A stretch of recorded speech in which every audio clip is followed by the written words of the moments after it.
Call to order the meeting of October 27, 2014, Commission Board. Okay, folks, that's enough. Here we are. Are we in compliance with the open meeting law? Yes, we are. Fine. And thank you very much. And now, public comment during this portion of the agenda must be limited to matters on the agenda for action. If you wish to be heard, please give your name for the record. You'll have to come forward, of course, because I think we have an open mic there, as well as the amount of time any single speaker is allowed may be limited. So here comes Mr. Stolzo, too. Boys. Bravo.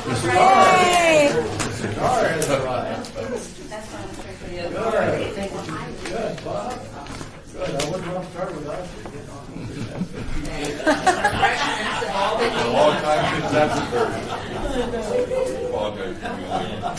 No, we ate all your refreshments, I'm sorry, while we were waiting. So, great, thank you for coming. All right, so anyone wishing to be heard, you want to come up and sit, or just in the agenda right there in front of Esther? Anybody who wants one? Okay, hearing no one? That's this brave point. We will Excuse me, move. Chair. May I Yes. do the roll call, please? Oh, you please do the roll. Thank you. Chair Goodman, Yes, here. Commissioner Feldman, excused. Commissioner Coffin, Here. Commissioner Barlow, Here. Commissioner Brown, present. Commissioner Pike is excused. Commissioner Hilton, Commissioner Bryan, Here. Commissioner Stoddle, Here. Commissioner Rollencotter, he's excused, and Hugh Sinak, LVCBA representative. sits in his seat, and Commissioner Arnold, Here. Commissioner Cashman, he's excused. Thank you. We do have a quorum of 8. Okay, wonderful. So we will proceed on. I understand that the minutes of the special meeting of May 5th are not submitted yet, and they will be held, do I need a motion on that? To hold them to the January 26th of 2015, have a motion to hold or obey those minutes being submitted and for approval. Move for approval.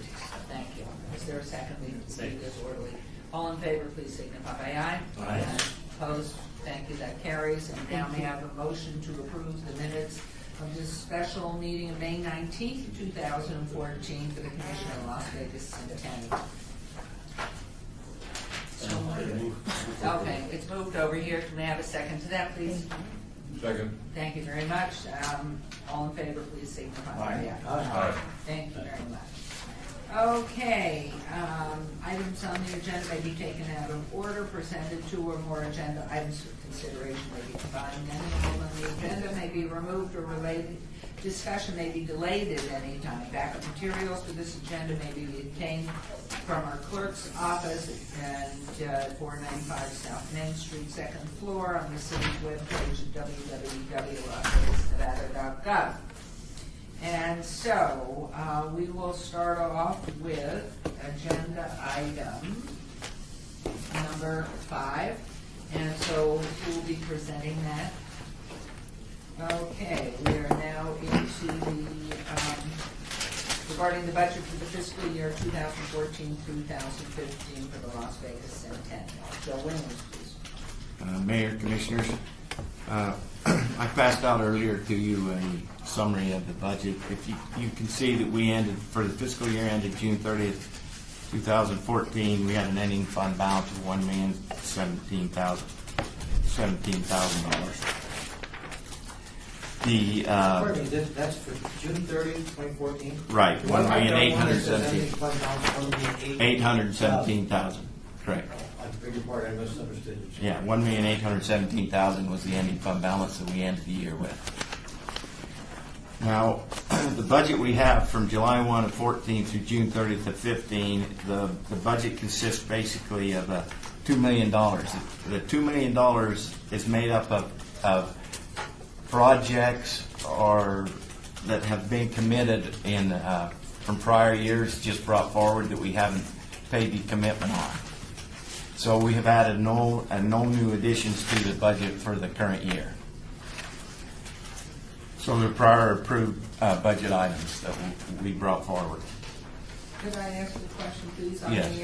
the administrative internal charges for the year ending June 30, 2014 was 57,238, and then I see that we're on the expenditures of 150. Right. In prior years, it averaged about 125 to 135,000. The 57,000 basically covered a lot of the period when Esther was not here, so there was no charges for her time. And then for Courtney's time, I don't think she charged as much time as she did in the past, so that's why it's way down. That was the main difference from prior years. Sorry. And so 150 may be a little high, but we put that basically as a placeholder, 150,000. But like I said, we've been averaging between 125 and 135,000. So we could possibly reduce that by 15, 20,000 if we have to. And to date, what's the indication of the impact of the Centennial plates? The plates, they've issued 9,861 plates. And the plates that we have currently with the Centennial is 85,642. Period. Since the inception Been of, on sale for, what, a year now? yeah, they've been on sale for a year, and ours have been on since 2003. So what would be the years to compare the one to the other? So we could figure out how many were sold in the last year. She She won't give us a breakdown. She won't give us a breakdown, but I'll call her in and see if we can try to get that. See, they're at the Department of Transportation. They don't Can want you to. give us any sense in terms of how the plate sales are going vis-a-vis any period in the past? In other words, are the numbers showing a decline, holding steady, or just to give us some perspective? I don't need to know the Just exact for number. our budget. It's a good way to back into what I'm just. Oh, excuse me. No, Just what we've been finding. we've got that. Staying. Right. We have that number. I don't have it, before me, but I can bring you the revenues over the inception, and you can see that the revenues, they've been trending between about 1.7 million and 1.8 million, 1.86 in that, give or take in the years. And still consistent with that this year? Right. This last Well, period? I haven't received any revenue yet this year. We usually don't receive the first quarter until October. So I haven't, gotten in yet. So that it would be usually a good comes in at the indicator. end of the month. So cover I can in compare it. January. Yes, I will. The definitive number there. I'll bring it in. What you've got projected here, it's strong, but it could be Well, we project 1.7. I left it down a little because of the new state plates, but based on, like I said, when we get the first quarter, I'll be able to tell you better compared to the prior first quarters to see what it was like. So the only thing the DMV gave you was the total amount sold for the Sesqua. She would just plates. give me a verbal number over the phone. She wouldn't give me any report. She said I could call, and anytime she would give me a number and tell us where the Cisco Centennial are versus Centennial, but she wouldn't send me anything, a report. But according to what she gave you, it doesn't appear Yeah. to have affected us. a great No. deal. Too early to tell. It's too early to tell. About 10%. Yeah, it looks like about 10%. Can they also give you a breakdown by county? I asked her for that, and she wouldn't give me that either. She wouldn't or couldn't? What? Couldn't. I guess we'll just use the old Member number. Hilton, please. Esther, would you mind telling me if they're breaking that down into new sales versus renewals? She had, the only thing that she had was personalized, non-personalized, personalized motorcycle, and non-personalized motorcycle. So it didn't give us the difference between new versus reapplying. Mm-hmm. Because that would be interesting to know, because you can sell 85,000 one time, but the benefit is renewing every year. And to understand what our attrition rate is, it would be helpful for us, to get a clue. Yeah, I can- What that trend is, if we could. Okay, yeah, I can call her and see if she'll give me that. Ultimately, I think I read somewhere that this license plate has a sunset.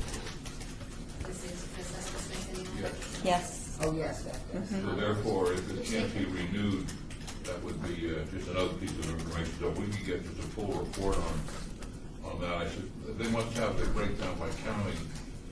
It's my understanding most of the license plates were bought north of Tonopah. And I asked her if I could get a breakdown per county because I wanted to see what the difference was, and she said she couldn't give me that. If you will, if I might ask if you'll prepare a letter for me to the department chair, I will be happy to ask for that in the proper vernacular. So we can have it for January, That'd be would good. really be helpful. Okay, any other comments, questions? Told you're there, go for it. Yes, Yeah, sir. I have one more. I noticed we still have the $1 million. Has there been any movement on that? When can we get a status report on that? I can just tell you that they are moving forward with that. We will probably know more information possibly in the January meeting, but right now we're still leaving that $1 million commitment in. It still has to go before the city council, though, does it not? Is it on any agenda coming up? Not yet. I think they still need to secure a deal with them And before it I goes have to council. historically would love an answer to a question, maybe you know it, and maybe somebody else has been sitting for a longer period of time than I. Have most of, all of, or some of the awardees been 501c3s? So this would be the first time that a for-profit entity would be getting money from the Centennial that was operated of the for-profit business, which I didn't know ahead of time. So not to say that the cause isn't working, but it's a whole different look at getting the funding out. And I'd like to put that on the record. But the way that was structured, wasn't it done through the city owning something? Therefore, it's not necessarily giving to The hunter. for-profit.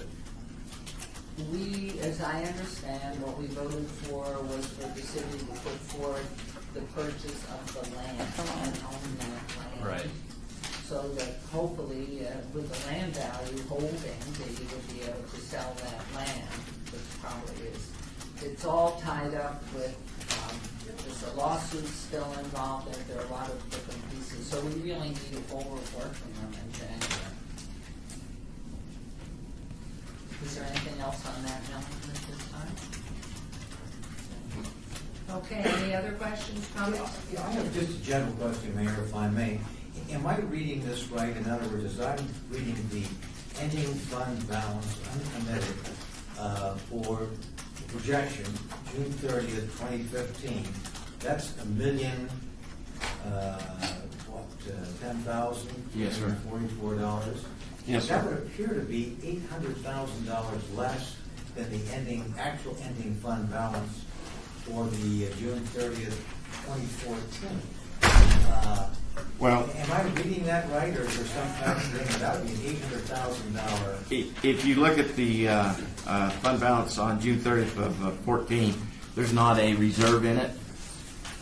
A few meetings prior, you wanted to put a $500,000 reserve, so you voted for that. So that $500,000 reserve is in there. So if you take that reserve out of there and add it to fund balance, that'd give you $1.5 million. That's still $300,000 less than the year before. Is that a trend as you see, or is it too early to make a determination one way or another? No, I don't know.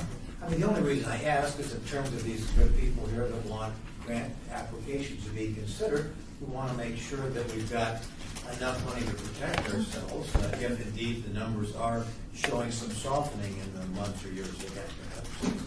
And like, you know, we never, or sometimes we do not pay off in the existing year that we award the grant. So with plate revenues stay high, we'll have revenues, you know, to match with it in the subsequent year. So like most of this budget is carried over from prior years. So to say that you're going to, at one point in time, yes, if you expended all that money today, you'd only have, you know, $1 million budget today to pay for the rest of the year. But that's not the way it's been working. You know, it's been spread over a couple of years most of the time on a lot of these grants. Thank you, Your Honor. Thank you. May I have a motion then to approve the budget? Make a motion to approve the budget as presented. Thank you very much. And seconded by Senator Ryan. And all in favor, please signify by aye. Aye. Anyone opposed? Motion carries. Thank you. We move on to agenda item 6. We have a report from the 204 Eldorado Days Rodeo. Lee Butts, Executive Director, will provide our report. Even though I put your name, can you come up and sit in the mic so we have it clearly? Thank you.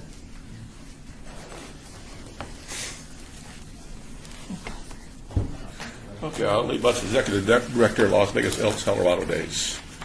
I'm a little new at this, so kind of have to bear with me a little bit. What's your name again, sir? Lee Butts, UTTS. Okay, would you put your name? Sure can.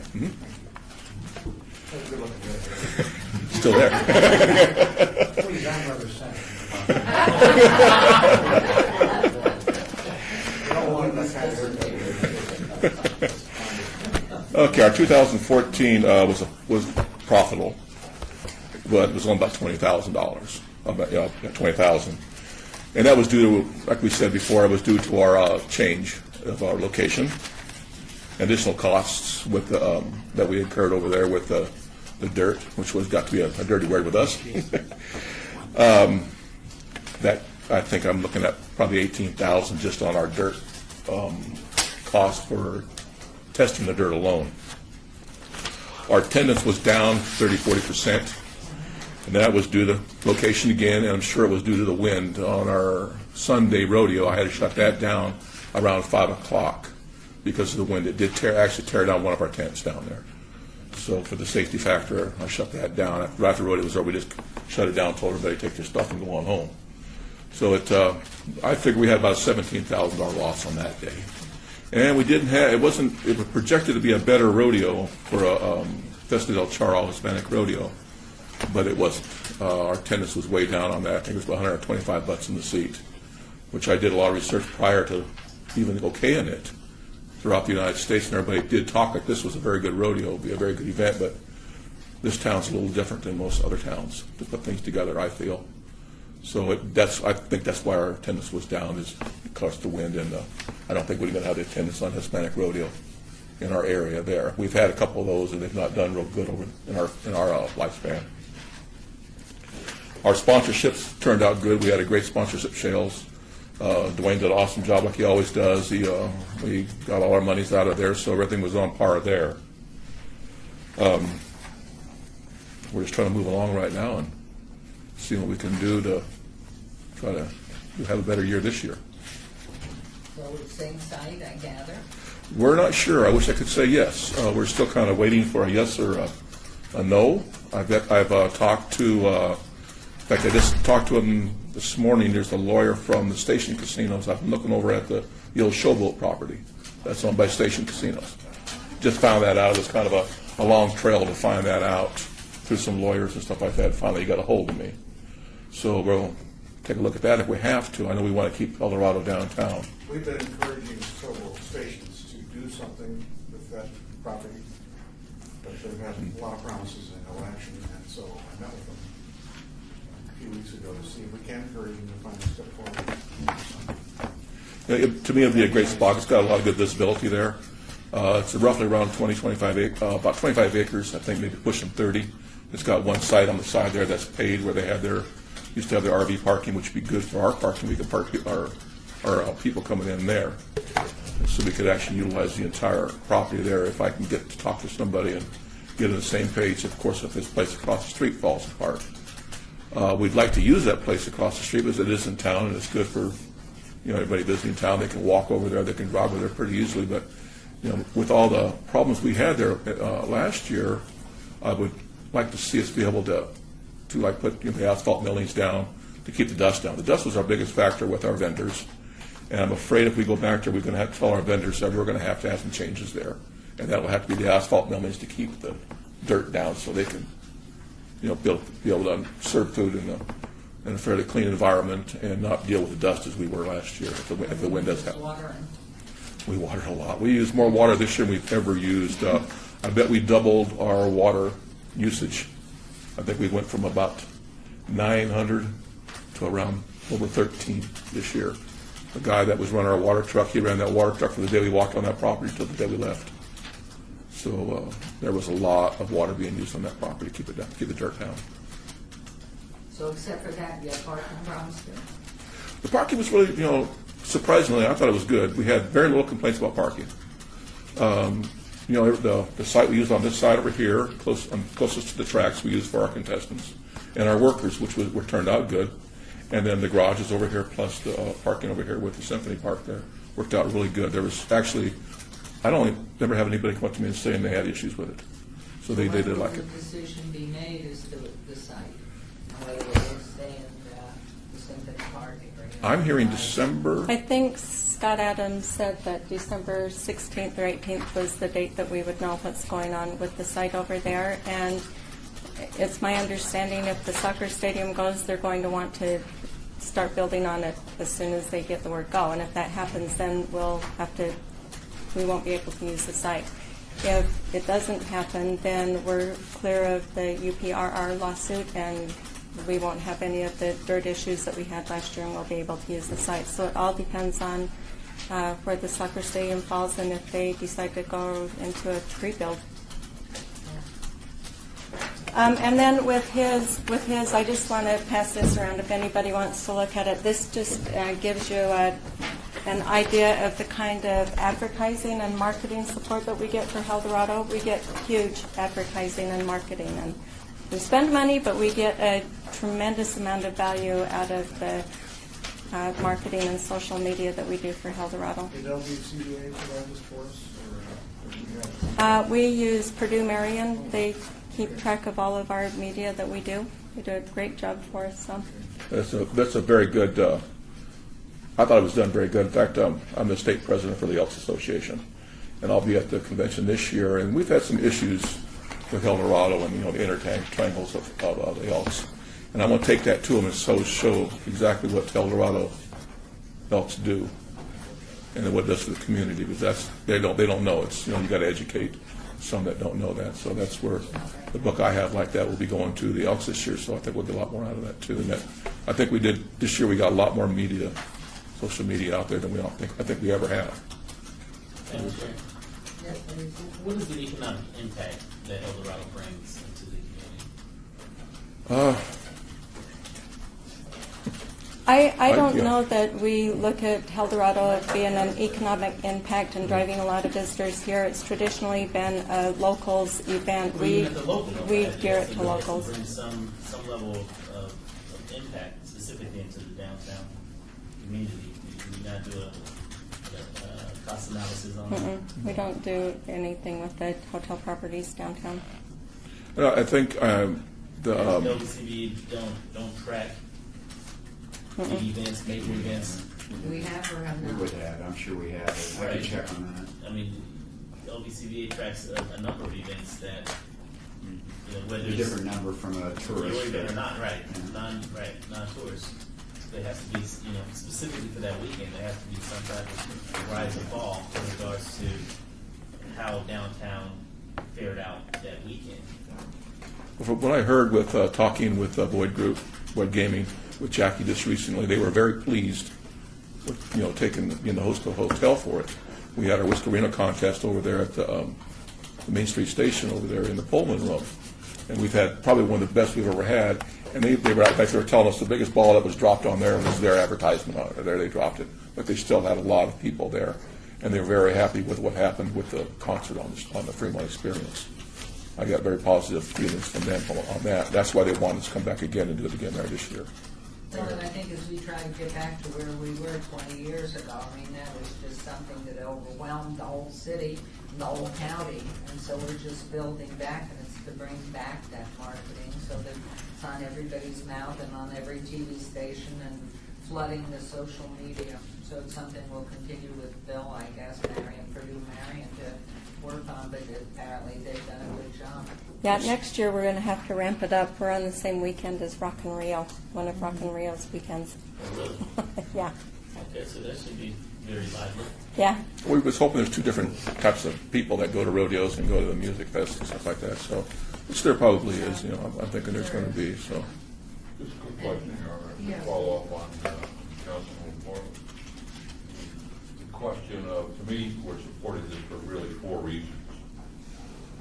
One is a mission, I think, of the Elks, and that's to donate funds to a charity. And I still got a little question about how that budget works. The money comes from here, goes there, and then the Elks do it. But it's to raise money for a charity. Secondly, you will have music. Secondly, it's a historic thing. I think, as the mayor said, we're trying to build this back up again, and it has some historic value.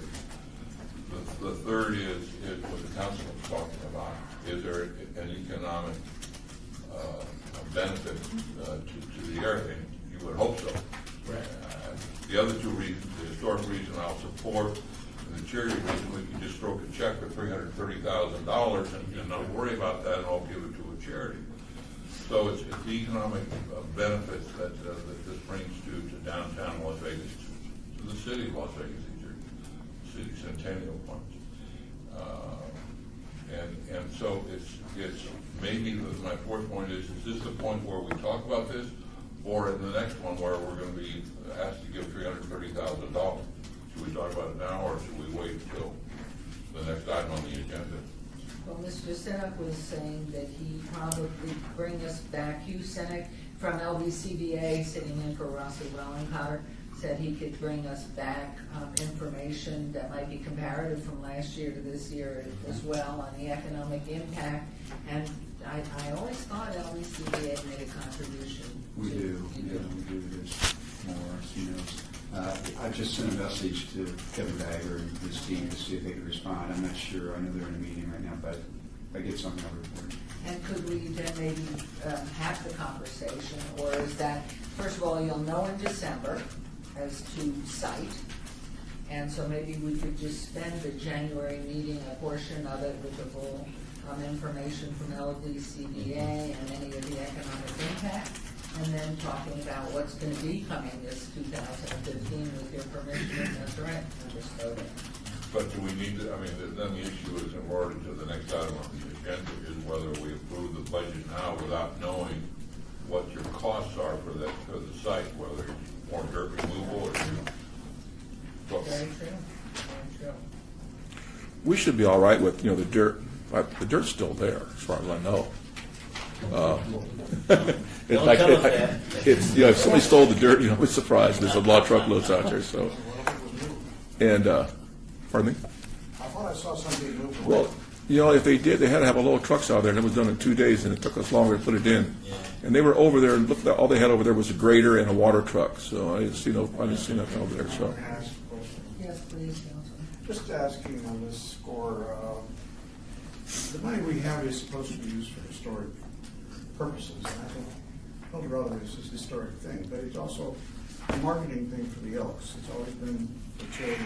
It was the original #1 charity around town, way back, and it's worth preserving. But what have the Elks raised on their own outside of Eldorado? Well, we do a lot for our MDA program. On our MDA program, a lot. I looked up past with that. I've been with that since '94. I've been the chairman on that in our lodge. What we do is we go out there and we spend roughly $3,000, $3,500 when we go out there and buy gifts for every kid in a family that is in the group that the MDA gives us. It can be anywhere from 70 to 80 kids right in there. But all the kids in that family do get gifts. Then we have a party at the lodge for those kids. I'm talking about fundraising. Oh, fundraising? See, we're propping up the. Right, okay. Yeah. If you're going to discuss any funding for it, could you just go ahead to item number 7 then? So approve the report, just for the 2014 report. Yes. Okay, well, the agenda item, if in fact we're going to go ahead with it, and I know Member Stovall had made the question, do we want to hold it? But agenda item 7 is discussion for possible action regarding a request in the amount of $330,000 by the Elks Lodge for the production of the 2015 Eldorado Days Rodeo. And so we have already gotten a report from you, which is on 6. My question could fit into the next item. Well, and if you look at agenda item 8, it's the same as 6 on my report. the same or identical? It's the parade and the rodeo. The parade. One is the parade and one is the rodeo. One is great, okay. We So, had to separate them. Do you want to open them all together? Well, the question is, listening to Member Stovall, is this something, after we approve the budget, if we don't know we're going back to Centennial Park, or we're gonna be over at, Showboat. Station, the Showboat, so maybe, Or on Stewart again? This is almost the same scenario that we were in last year at this time. We didn't have a site secured when we had this board meeting the last time, if you remember, and we approved the funding based on them securing a site. and therefore then, were there need for extra dollars, we would have come back and reopened, or if in fact we've given too much, we never give too much. Your Honor, I have a question. Please. Thank you. I mean, I'm horribly conflicted. I'm an elk, and recall, the rodeo for days I was a little kid. I think Bob and others raised some questions in terms of, I want to have some kind of feeling about what the future of the rodeos. I don't want to eliminate it, but I'm not getting a sense in terms of we lost money this year. Are we part of the rodeo circuit at one time? I'm not knowledgeable about rodeo, but I mean, Las Vegas was on the circuit, in May of each year, just as, Frontier Days and the Stampede and Calibre, other places. And if we're moving from year to year to different locations, that doesn't strike me as something that's a very stable base and a platform for you all to build on the future. I mean, one year it's here, next year it's there. I mean, in the old days, real old days, it was down in Cashwood Field, good, bad, or indifferent. Everybody knew where it was going to be every year. And I think maybe at the next meeting, Your Honor, if we can just get a little bit more feel in terms of where we're going. I don't want to put the foot on it. I'm not trying to kill this rodeo, but I don't have any sense in terms of where we're headed. And I think Councilman Coughlin raises a good point. We're subsidizing the rodeo. I mean, what is the Elks' participation, and maybe a little more of a breakdown of some of that sort of thing might be helpful for us to understand for those of us who want to be supportive, but are just not quite sure at this point where we stand. That's what I'm coming from. Can I jump in here? I think to the city's credit, to absolutely the city's credit, this is why we're still doing Eldorado. They have been, I know all of the council staff, the mayor, the former mayor, Oscar Goodman, he was very supportive of keeping Eldorado going. The reason Eldorado came back in 2005, as all you know, was because of the Centennial. So it's been a real, in fact, it's part of my performance measure. It's just been a real interest, for whatever reason, of the city to help find a location downtown. That's been one of our biggest bullets, I think, is finding a location downtown so that we keep the rodeo and the parade tied together. And when you're looking at the footprint that the rodeo needs to do the production and the rodeo arena and the parking, that takes quite a huge footprint. The place over that Zappos just bought, did it work? Yeah. Was it a little tight? Yes, but it worked. The place over at Symphony Park works great. Do we only have it for a couple of, 1 year, 2 years? Yeah, so it's hard looking for that perfect place that we need to, keep Eldorado going. It's hard for the city and Scott Adams and his staff that's working on places to help us the entire time. To answer your question about being on the circuit, yes, it's on the PRCA circus.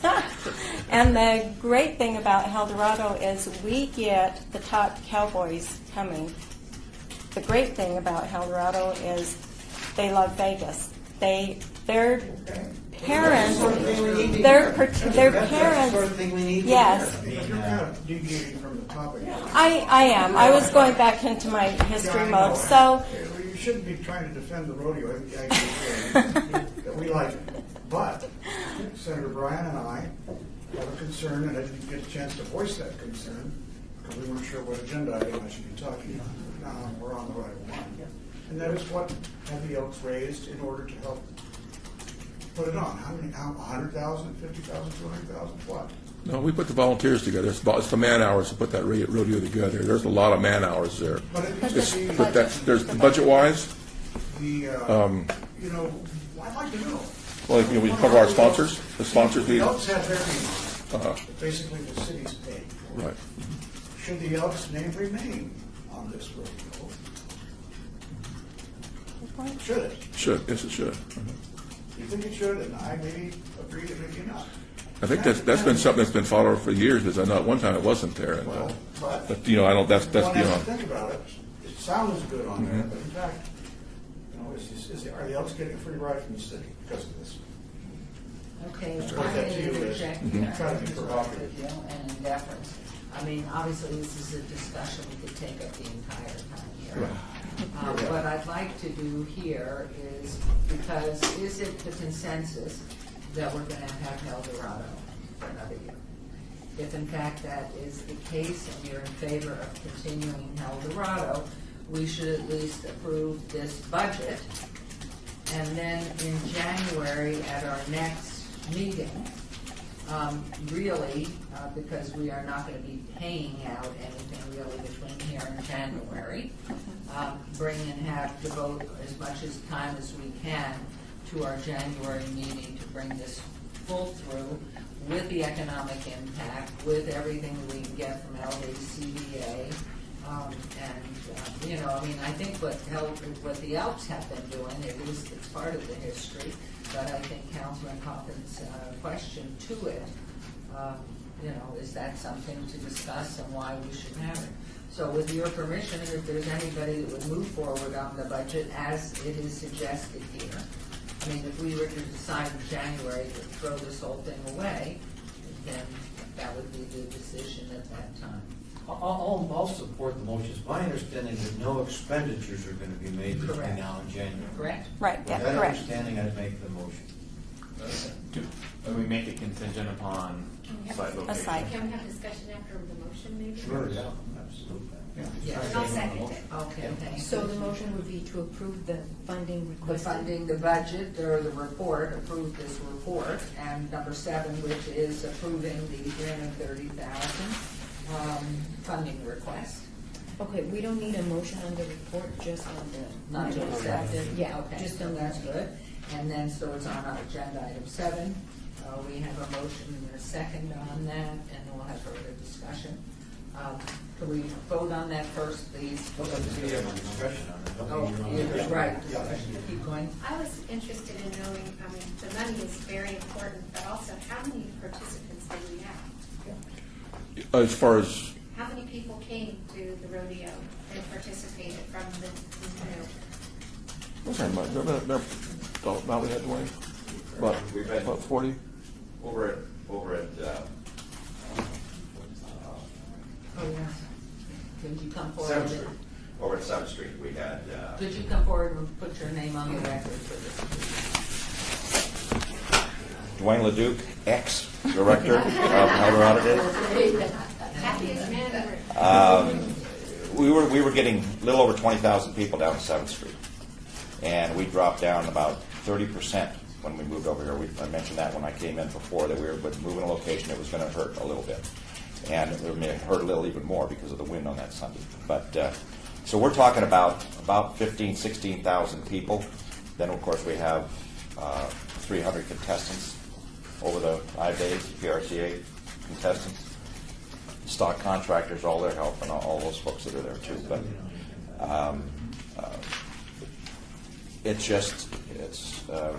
we were asked by Councilman Ross in 2009 to bring the rodeo back. And that's when the funding started, and that's when all this happened. We're still willing to want to do that. I know he is. But permanent location would really, really make a big difference in them knowing all the time where to come, where to go, be able to build an infrastructure that's good. You've heard me harp on this every time I come, so you shouldn't have me get out there. But that's about the numbers. Thank you. And I would, if I, Over the 3 days, 14,000 altogether over 3 days? 3 days of rodeo, yes. Okay. We have a 4th day, which is a locals night, which is usually about another 1,000 people in that night. and the discussion may just continue going forward, in December, we'll know about the soccer stadium and its uses beyond soccer. One of which was suggested, of course, the El Dorado, and being able to have that as a permanent home. So we should be in a position in January to really be able to look at this in its entirety and make some firm decisions, which I think we'll have all the way around, yes, sir. My vote right now is I don't know. And I don't know if I heard correctly, that we're approving the budget, but we are not approving any spending. So we're not really approving the budget, we're just, you can't commit, you can't do anything with this because you can't spend any of this money. So I don't really know what we're voting on. We just have to set it aside, perhaps. So it's there in reserve going forward. I think the councilman, Coffin should it be called the Las Vegas and Elks? The issue of a permanent site.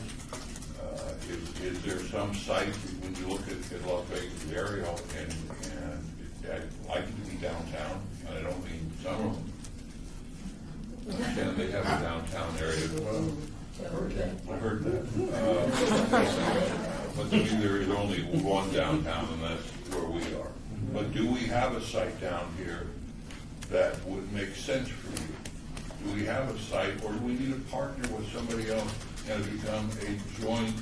We really, are we competing with what occurs in November? I don't know enough about rodeos and the circuit. I don't know enough about what was available for a permanent site, because if Station Casino's got that, I think they're going to do more than just have an empty spot for a rodeo once a year. They're going to do something with that. That's going to disappear. I just have some, and if we go ahead and approve this for this year, then we're going to be another year before. I think there's a possibility that if somebody were to say, well, let's hold this off for a year and do a detailed study that includes financial impact, I would listen to that. I just have some questions about it, to make this a real success.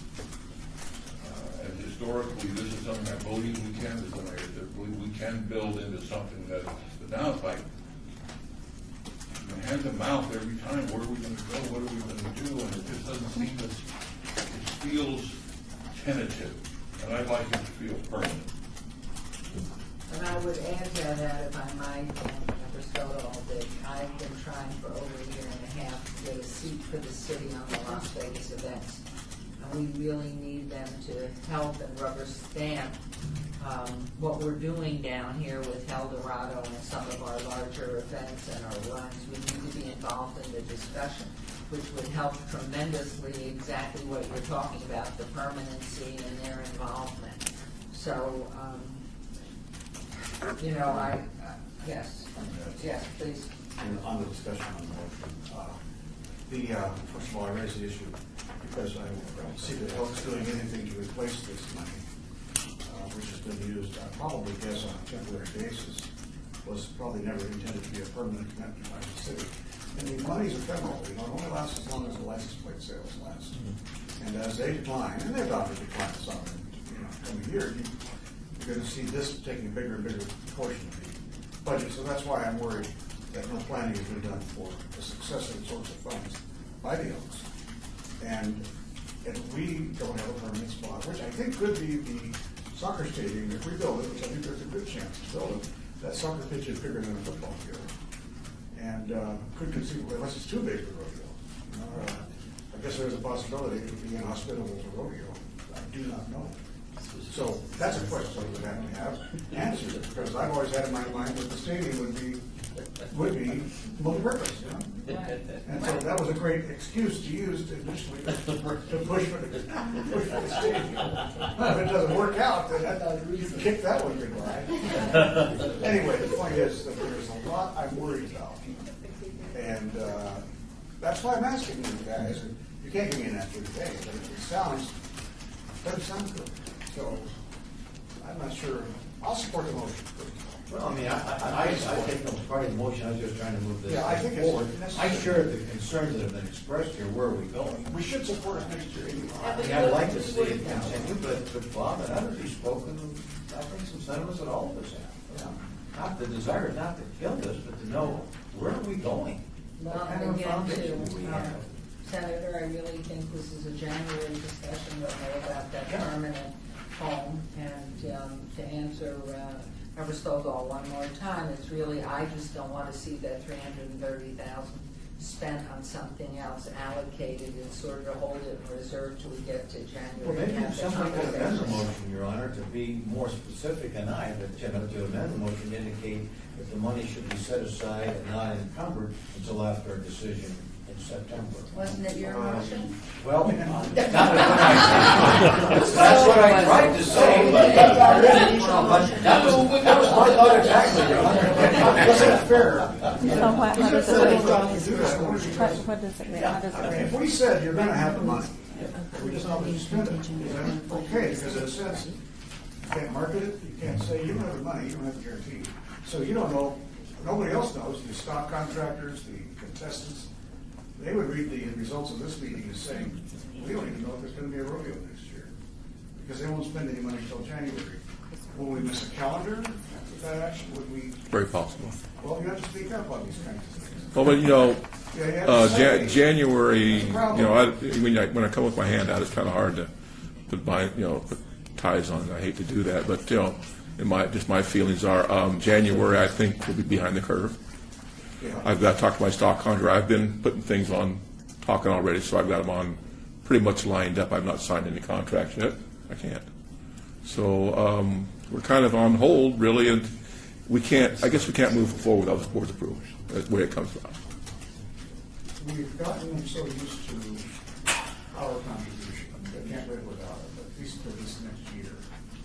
I don't want to see the rodeo disappear yet, unless it's proven that it could never survive. And then we start to have to take it to the taxpayers pretty soon, because it's going beyond the budget constraints of our license plate money. And you do have the commitment for the site?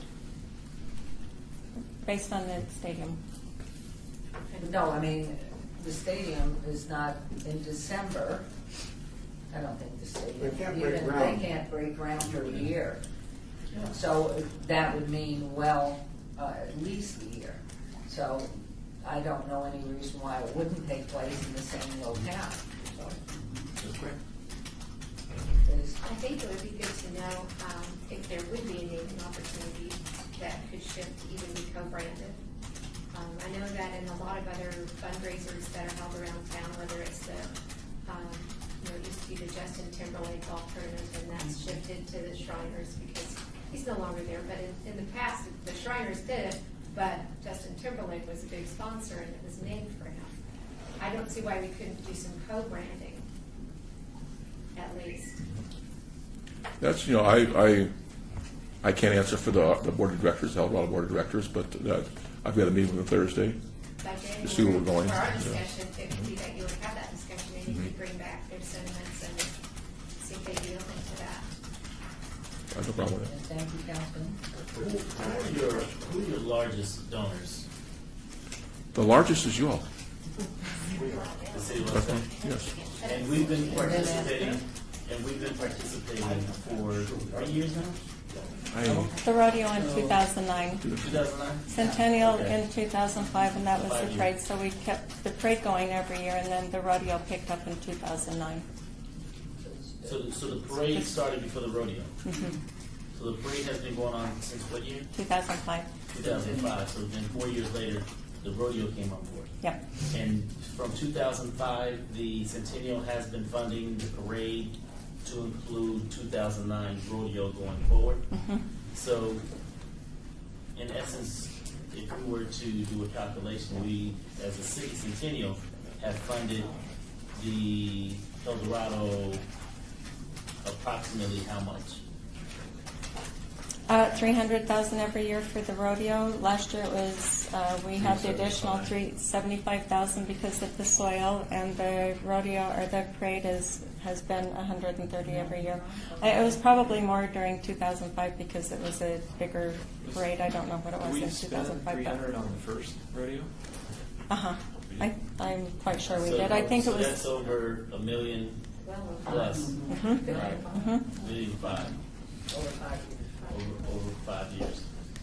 And so So the question that I have is, the Centennial has set pretty much a precedent since 2005 as to our participation. Moving forward, we have to take into consideration as to how we're going to continue to participate.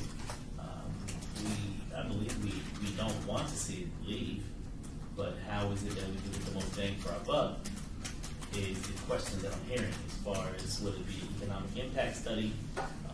You mentioned in previous years that I've been sitting on the board, the donation that's given from the Eldorado from this foundation and a number of other things compiled, if in fact from a business standpoint, and we want to look at this from a business standpoint, in my opinion, is from media, branding, to the impact of downtown as far as what that does to drive residents into the downtown. I mean, we have to do some type of calculation. I'm hoping with the assistance of the LBCBA and Purdue Marion, from a social media standpoint, trying to figure out what that value is. And then the board has to make a determination as far as, is that a value that makes sense to us as, what our mission is for the Centennial. And if not, just to finish my thought, and if we don't move in that direction, then we can just continue to just continue to donate like we've been doing, because I'm not hearing that we've had this level of questioning as it relates to the Eldorado in the past. It has been just a donation. Yeah, and I think the big thing really is this having to switch, not having any permanent place for Eldorado. It's difficult for this board to continue, and it's difficult for the Eldorado, the Elks guys to continue. And if my memory serves me right, there was more consideration given to retaining the history. Mm-hmm. Because like Senator Bryan, we're old enough to remember when we got out of school every year and we went down and watched the parade, and then if we were lucky, our parents took us to the carnival and the rodeo. So it was, I think the meaning of the thought process, rather than thinking about what we were getting in return, was really to retain the history.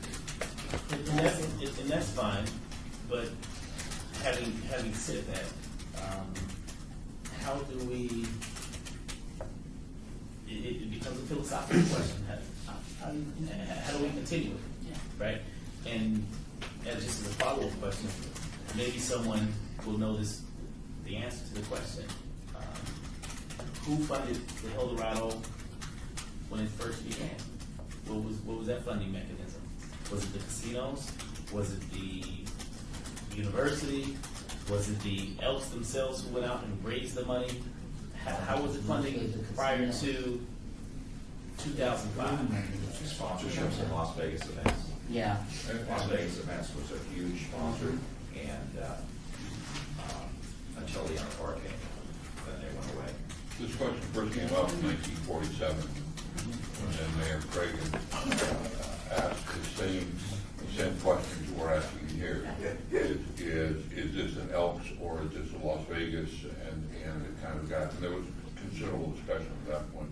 Mine is a question of process. Where would it be appropriate for me to put an item for the next agenda that would call for the Centennial Commission funding a study to answer the questions that Commissioner Coffin and Barlow and other members who have about planning the future of Las Vegas, or of the Elks Eldorado? I think we really need a study. We really need to answer some of these questions. It's probably too late to get it done in the next 60 days, but we certainly need to deal with these things in the future. Is that something? Where would I propose that? We have a motion on the floor, so let's go ahead and vote on the motion, and then make a motion to add that if you will. So any other comments before we need to call for the question? Okay, all in. So we're going to vote on Commissioner Bryan's Approving motion. the funding request. Okay, funding contingent upon finding a site, Was that the No, we motion? just made the motion to approve the funding. Okay. And it was seconded by Member Helton. And so that is. Well, the question was then, he sequestered the money for 60 days until, or. But he did not accept that yet. Oh, okay. To add Did you to withdraw the- that part So of the then, motion? did he want to withdraw that? I'm a little bit confused now. Originally, I made a motion, and then people have suggested what I Gosh, should you're have running said. this thing It's so not a problem. well. I accept that. You reach a point in time when you Did you better accept say it. support, no sales? But what's the sense, Mayor? I'm not trying, I was trying to move this thing forward, but I'm happy to accept some kind of friendly amendment to modify the motion or whatever. Okay, if I may clarify, because now we've been a half an hour on this. I think is, what we have was your motion originally, go ahead and approve the funding request. At which point we got this discussion about maybe we should hold that money, approve it, but hold it so we don't spend it.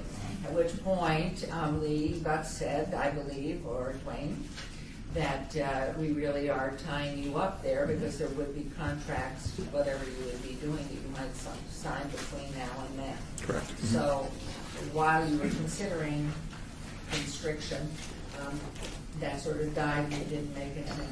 So what's left on the floor, you can rescind that and do something else.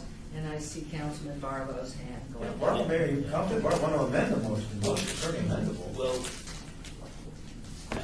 I'll just basically state my position on it. I would, being that we're really pushing the Eldorado backs up against the wall, specifically with them approaching a timeline of trying to get 2015 off the ground in enough time, I would feel most comfortable with moving forward with approving the budget. However, taking this opportunity moving forward and putting them on notice that we need to start a process from this point going forward And if I in order may. to address 2016. And if I may, let's Which would give us a separate year that in out. advance, Let's vote right. on the motion on the floor, get that out of our voting bucket here, and then give it to Member Stovall, who said basically the same thing you're saying, is to make a plan.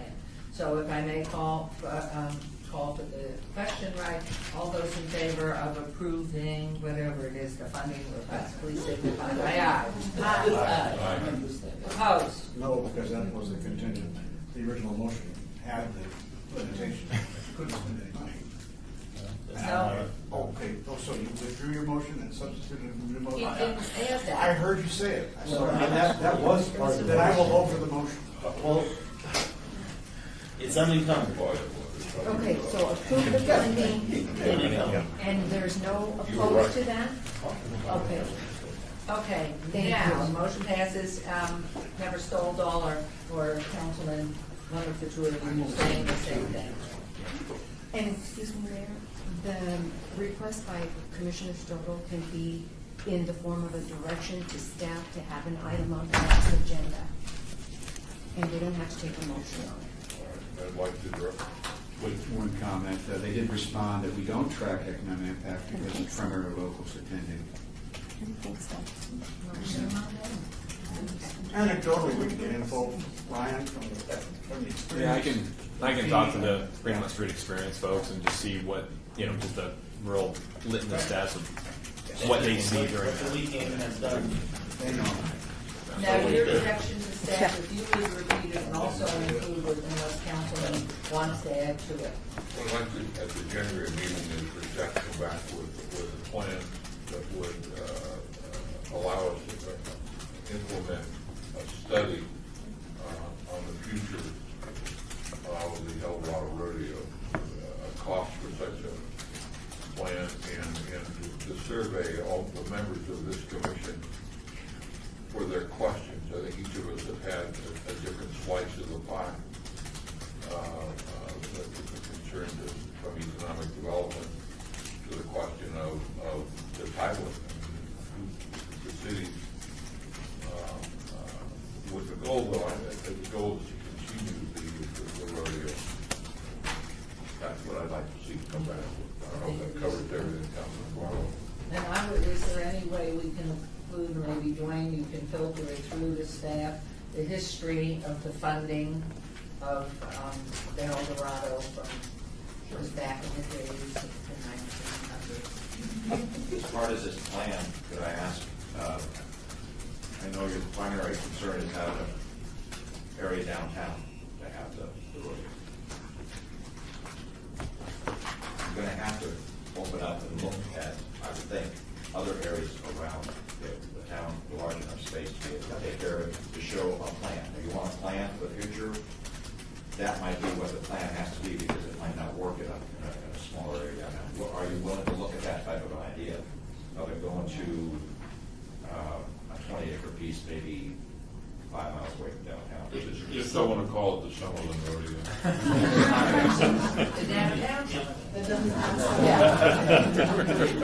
If someone could just briefly just bring me up to speed on the issue with Cashman Field. That's where it has been in the past, and Cashman Field's footprint has not changed since that time. So help me understand why. Give us Cashman Field and I'd be a happy camper. You can't do a rodeo on the inside. We Yeah, have a Lee? baseball season, we have a lot of other events scheduled there, but baseball primarily, I mean, there are a lot of conflicts in scheduling. It's to do the rodeo inside the stadium. They wouldn't allow that because there's special grass. I've learned all about the 51 special grass. We actually had a footprint to do El Dorado last year, right? On the back parking lot of Cashman, but their parking lot is like this, and they've got the big light poles. But Dwayne actually, he had a whole layout, and we had worked with the 51s early enough that they were going to bump their schedule so that we didn't have a conflict with the 51s game. But we would have to build an entire arena on the back of that parking lot, which would work. It had, you have all of the parking on the top lot and the parking in the front, and then you come around the back where their executive parking lot is, and that's where you'd open and go into the back lot. But it's tons of fencing all around the perimeter. It's just, it would have been a lot more money. There was a lot of dirt Dwayne, involved. I would tell you absolutely, we have to look at other, hopefully one day everything will be built up in the inner city, and maybe somebody will come along with $60 million to move the 51s to the desired place in downtown Summerlin. So looking at all the sites and essentially, but I think that's all part of it. If you will help staff with that and bring it back. So, shall we move on to? I would just pitch into it, so I know it's out of order. It's quite all right. It's just typical. Just that, this is, I know, No, left side that you're part of. Watch yourself, watch We give her yourself. trouble. I don't have Really, a clue. I think the others have been doing a good job getting members. Felipe from my office, who just left, is a member. I never would have thought he would have joined. So I heard you got a lot of younger members coming in. So there's hope for the Elks. If there's hope for the Elks, then there's a hell of a lot of hope for the El Dorado Rodeo. And so if you've been able to promote membership, you sure can raise money. You just haven't been asking for it. You've been reliant on us. Oh, like I said, we do have a lot of sponsors. We had $300,000 of sponsorship last year from the city, not the city itself, but from the businesses in the community. It just seems to me that this should have never been considered permanent funding. I would wager it wasn't. all right, we're going to have that history and we're going to move on. We got a full house here. The air's getting hot. No air conditioning. What happens if you pull that little ball down?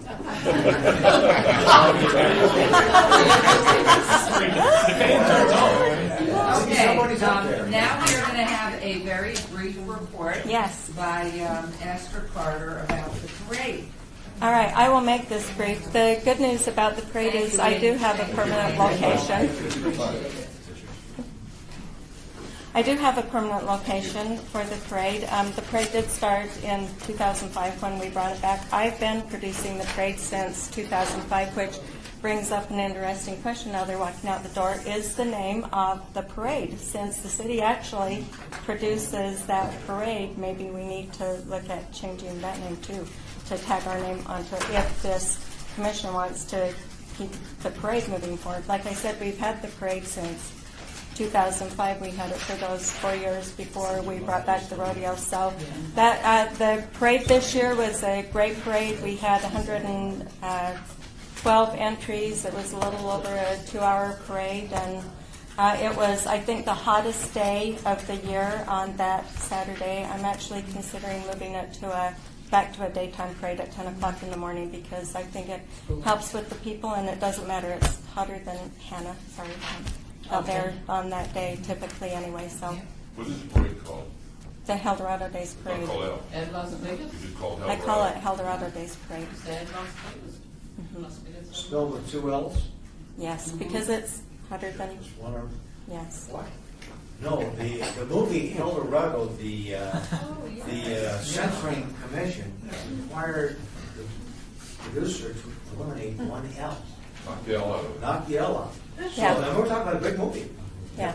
This is a big movie, Eldorado, the required books, and the Hagues Commission. The Hagues Commission that censored all movies, directed that in order for it to be accepted, they had to delete one of the L's, so it's H-E-L. Yeah, that's ridiculous. So that's my report. So can we Thank you. Do we approve need my a motion report? to approve the And then report? yes. Fine, we're moving right along to agenda Okay. item 9. Thank you, Esther. Number 9, my request again is to approve the $100,000 to produce the 2015 Eldorado Parade. Okay, there's a motion, there is no motion, but somebody's there, thank you. I'll second. Thank you. There's a motion and a second to approve the funding of $100,000 Thank you. for the Eldorado Parade, and hopefully we have a flyover or something. No, that's what that. They're out of sequester. We're actually going to have one Friday for For the veterans? Nevada Day Okay, the Parade. Nevada Day Parade. All right, there's a motion, please vote. It is just called the Eldorado Parade at this point. Yeah, it's not Elks. There's no way to amend my motion and have it called the Las Vegas Eldorado Parade and fund this. It's not on the agenda, but I think that's something that we should, Bring if we're back going to in continue January. doing this parade, then I think we should look at changing the name. Could we add that into Okay. the study? Yes, we study that that? will come back in January, of course. All right, so there's a motion and a second. All in favor, please signify by aye. Aye. Anybody opposed? Oh, okay, moving right How about who along. owns the name, guys? The Elks on the name. In fact, if I remember right, the Centennial had to pay them $25,000 in 2005 to use the name for. Okay, we're spending right and left. This is what Yes. this is on. Here we are. Number agenda item 10. And this is, so for those of you who are going to be speaking to this, we have a request for funding in the amount of $10,000 from Stan Armstrong for the final production costs for the film City Within a City. And so who's here? There he is. Hi, guys. Okay, now, Thank my you. councilman to my left is going to ask you to take off your hair, whether your hair is Sorry, guys. Okay. Just wash up with swimming. Okay, I'm to read this, I did read this one, so that's good. Please go ahead.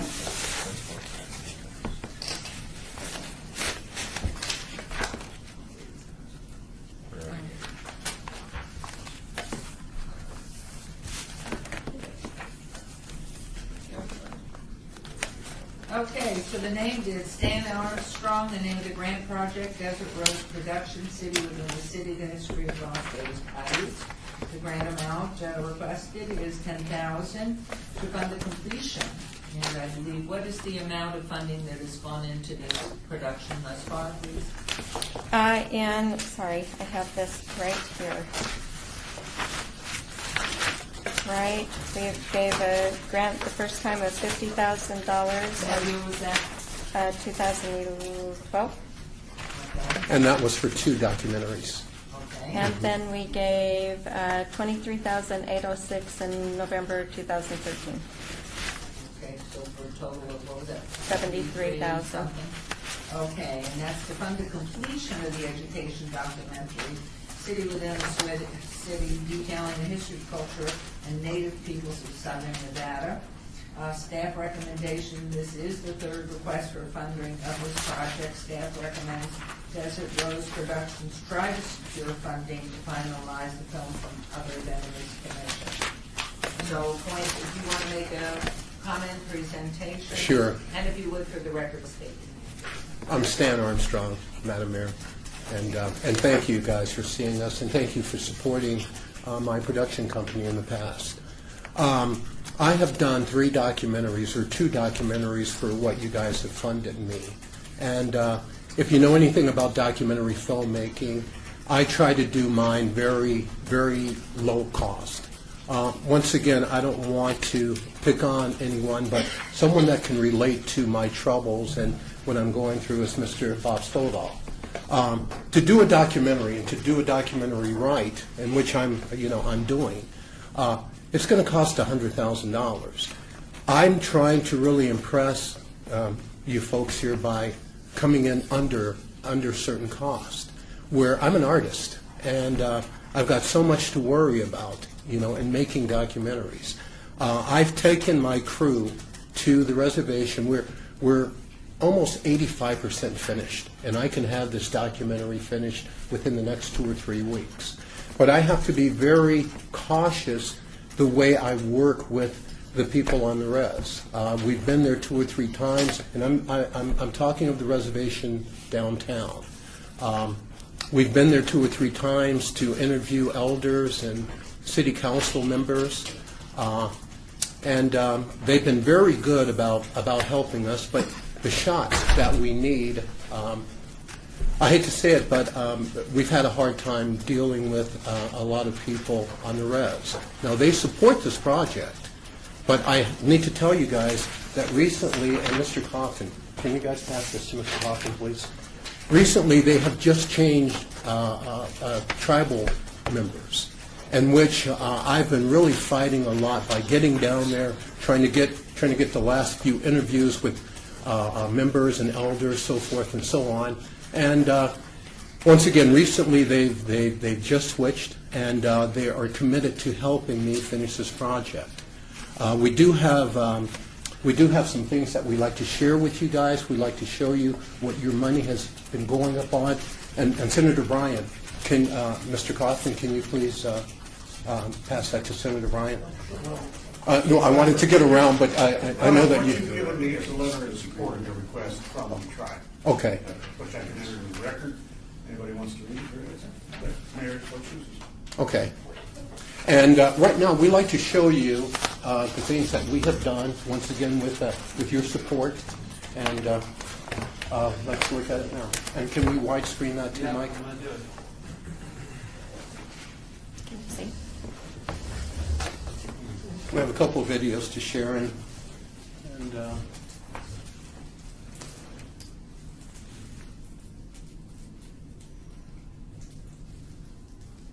you guys have seen this one.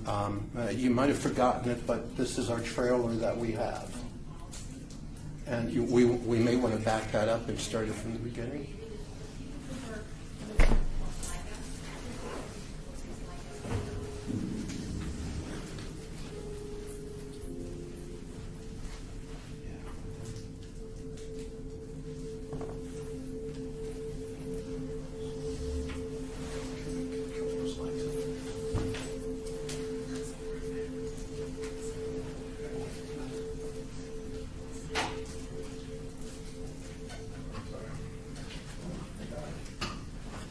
And of course, see the quality that we have.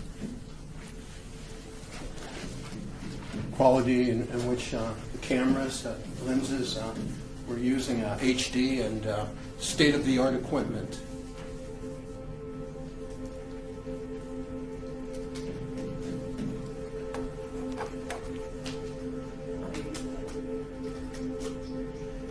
Was raised with Mormons. White folks from 5 years old was about 13 years old. And then the people that I was raised with saw that I was seeking my identity of who I am.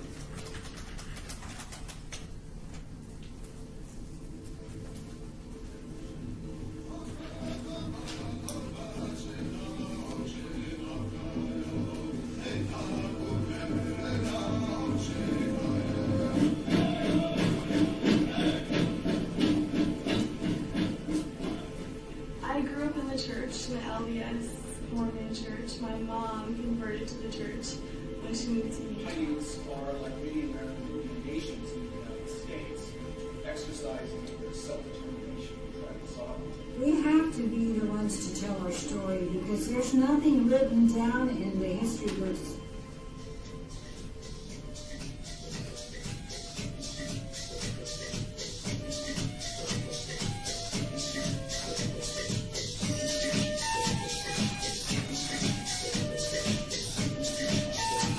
Really tough to get these shots too. You really have to respect the Native American culture. Certain shots, they led us into the circles and to certain places on the res, but once again I have to be very respectful, and that's why it's taken me so long.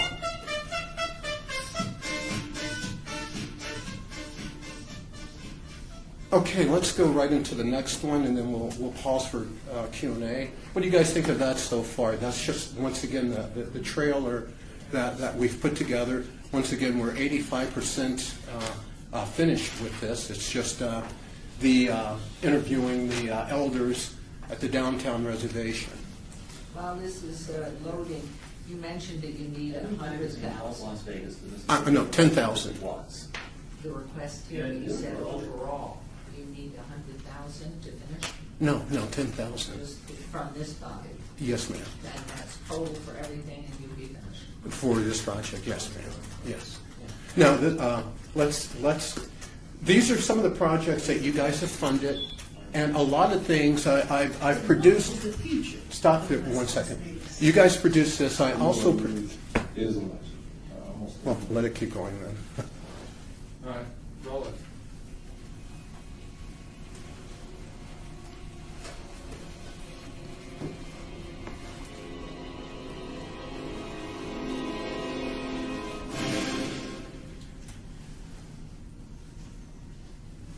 This is the story West Las Vegas, Nevada.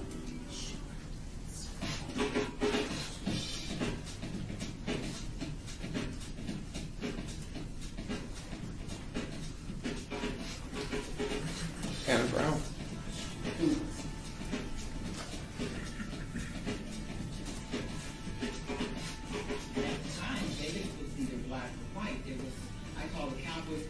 Mike, can you turn it up a little bit more, please? Families all seem to know each other. There was truly a sense of community, a sense of family. I immediately saw that in the community here. It was a warm feeling. There was a time when, if you were African American, you probably knew just about every other African American in West Las Vegas, or a member of their family, and that's a good warm feeling, especially for children growing up. You wanted good soul food, or you could go to Mom's Kitchen and get what we thought was fresh cooked food every day. But it would come. She came highly recommended to anyone that came to town. Josephine Baker came here after being very, very successful in New York and played one of the hotels, I don't know which one it was, and came out on stage for her first show and noticed that there were no people of color in the audience. And after the show, went to management and said that I'm pretty sure I have some black fans. Where are they? And they said, oh, well, Ms. Baker, they can't, come into the casino. And she said, well, then, if I walk on stage for the next show and I don't see some people of color, then there is no next show. Even in the 1960s, Las Vegas hasn't gone as far as it could go. A lot has happened in about a 15 to 20 year period in Las Vegas in the 40s, 50s, and early 60s. But it may have helped that in Las Vegas, people were prospering as much as it was possible for someone who was a victim of racial discrimination to prosper. I don't know that communities felt proud of the members of their community that made beds and swept floors and shined shoes. But they made an honest living. They raised children doing that. And if we're going to celebrate 100 years of Las Vegas, then we need to be celebrating the people that have worked so hard to build this town. So that this is really the first time that there are a lot And Senator, I produced this one myself. being exposed to other races. my friends in the community were white. A lot of times I was with them. We'd hang out at Skaggs, hang out at A&W. So it came with the pressure also for them. Years after I graduated from high school, it was told to me that a couple of people at Rancho wanted to kill me because they didn't like the fact that I crossed the color line. I could have been more aware of the social issues that were fueling this. Because I saw it as a disruption to my daily schedule. And it was the same for the white kids as it was for the blacks. There were certain bathrooms that white kids did not frequent because that's where all the black kids were. And there were certain bathrooms that that you didn't frequent as a black, and especially by yourself. You hardly ever went any bathroom by yourself. Walking down the hall. Well, the school had completely just come undone. We all started running away from the school, the cops and the police dogs and everything like that, and we migrated out into that empty field, then kind of east of Rancho High School, and the helicopter was flying over, and certainly by this time it was just growing dark, and we're still light enough to see, and so we had seen a helicopter that close, and we were thinking they're going to drop gas on us, but there was really nowhere to go, and just out of the clear blue sky, we seen this rock fly up, and it hit the rotor, the tail rotor of the helicopter, and the helicopter started going, side to side, so we thought that they were going to come down on top of us. Having to aid and assist people that have been hurt for no good cause. Those things were very difficult for me. We're gonna fight, fight, fight for Rancho High. We're gonna win this game, no do or die. The Fighting Rams will boldly take the score. And with our colors, green and white, we'll fight for more. West Las Vegas is just as important as the Las Vegas Strip. And also, too, this was part of your funding. We saw this before. It's just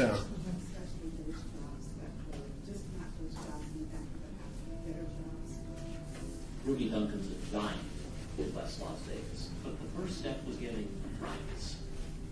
What she then did was bring it to the next economic level.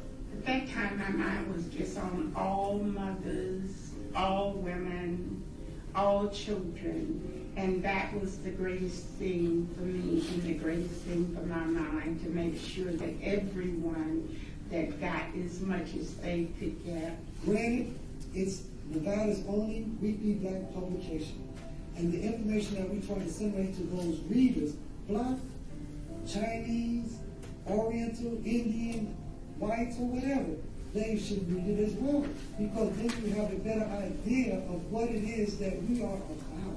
Certainly the demographics have changed over the years.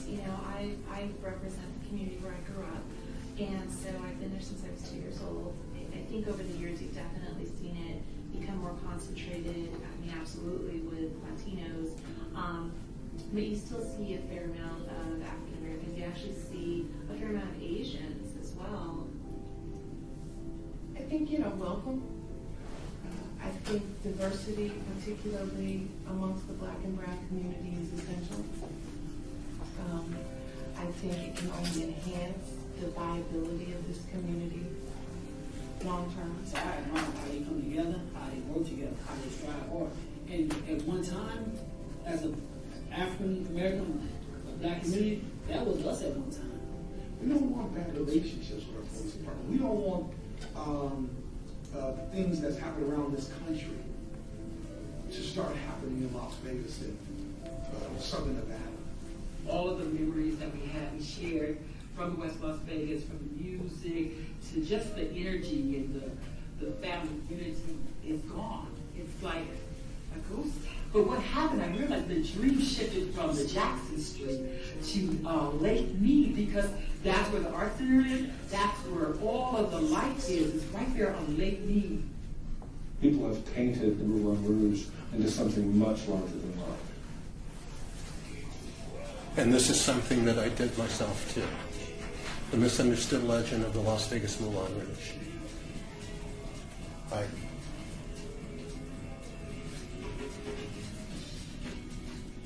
but it was the first integrated casino.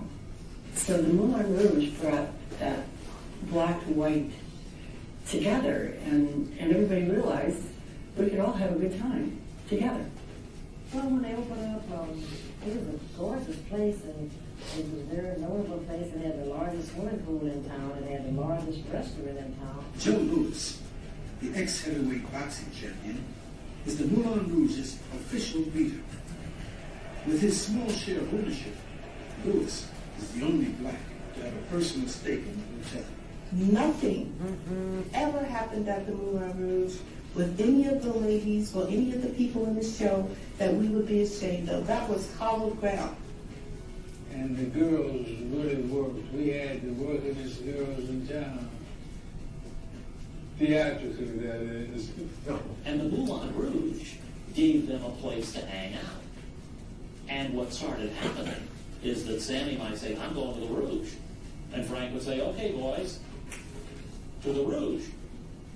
Then, suddenly, in November of 1955... And if you guys don't recognize the voice, it's Mr. Antonio Vargas, right behind me. I was fortunate to have met a lot of the painters who were African Americans. And the Moulin Rouge was important to them because it showed that a black enterprise could be successful. And when it closed up, it was a shame. But when I was there, I did do a lot of things with the community. We had a lot of things going on in the community. We did a lot of church affairs there, and honored a lot of people. And I was busy with a lot of different kinds of shows and was involved in the community. In the early hours of May 29, 2003, a Moulin Rouge security guard spots smoke and calls the fire department. By the time the first fire truck arrives, flames are shooting skyward out of the roof of the casino. Luckily, we have been able to preserve... I'm sorry, I misspelled your name. We'll take care of that. ...house that we become boneyard in the property of the city of Las Vegas.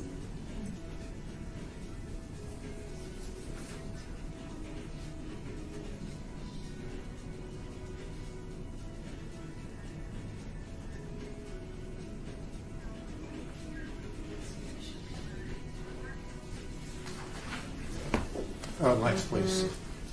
I don't want to overkill you guys, but I just want to let you know what we've been doing and how important this is to me and to also my company, and I feel to the greater city of Las Vegas.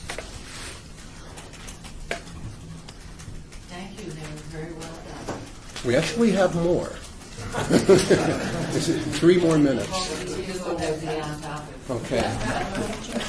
And may I say that with the completion of this project, we will have this finished before,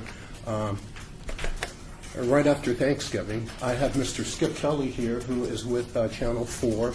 And Skip, would you like to come up for a minute and talk a little bit about my films? I don't want to talk about myself, but... Sure. My name is Skip Kelly. I'm a long-time Las Vegas resident. I moved here in 1967. This is my home. This is where I was educated. This is where I raised a family. And as I look around, I see a whole lot of history. We're talking about trying to preserve history. A lot of the stories are going untold. And as we try to create events for our current residents to enjoy, a $10,000 fee grant is a pittance to preserve the memories of what has happened. I was actually at Von Tobel Junior High School the day of one of the Rancho riots.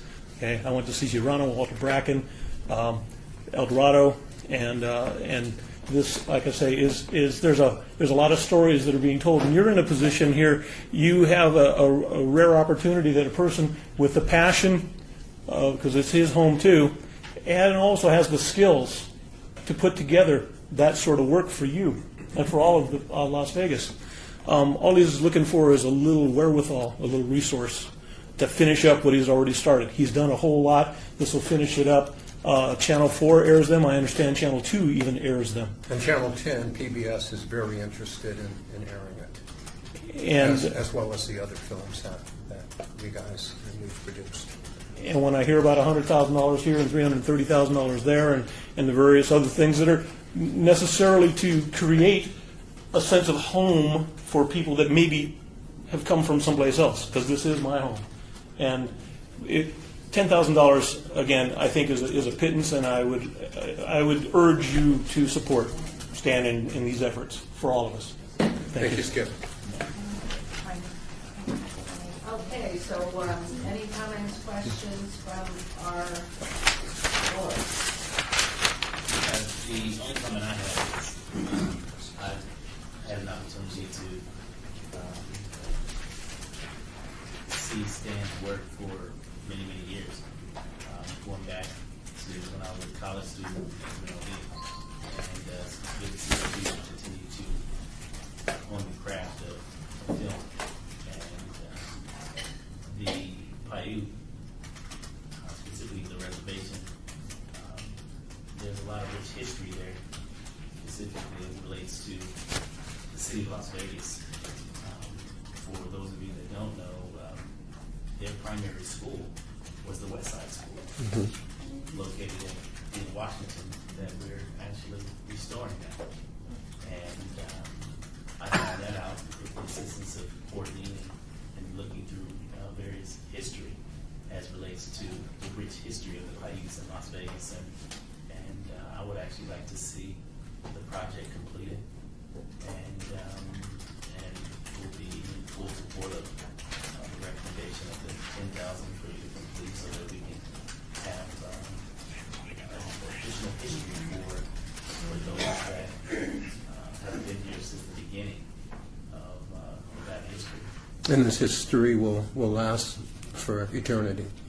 And that's why I'm really trying to, I'm just really trying to make it the best that I possibly can. And Richard, you might add that that's my school. Yes. When's the projected, if you get this money, when will it be done? We can have it, I would say, right before December. My goal is Bob. Yes, yeah, we're 95% finished with it now, and I like to have it finished before Native American Month. And Native American Month is next month, is in November, and that's my goal. So there's a motion and it's been I seconded. call for the question. And once again, if you see the Winning in your head, all in favor? guys, I've been thinking. Learn when not to talk. Congratulations, you've been given your 10,000. Thank you, Your Honor.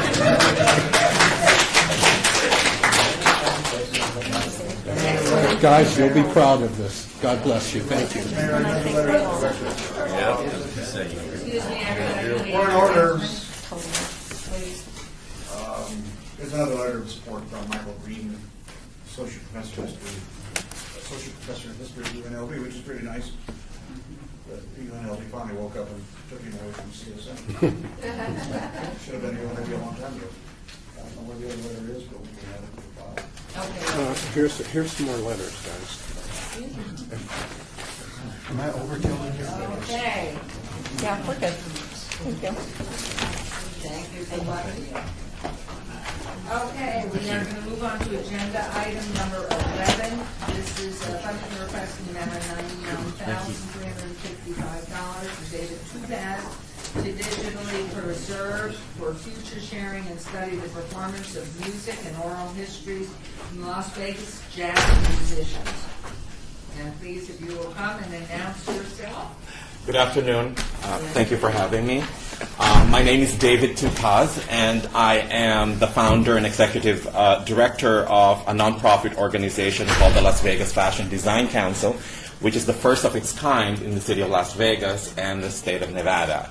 And I am the only established designer that represents Las Vegas and Nevada in every major fashion week in the country.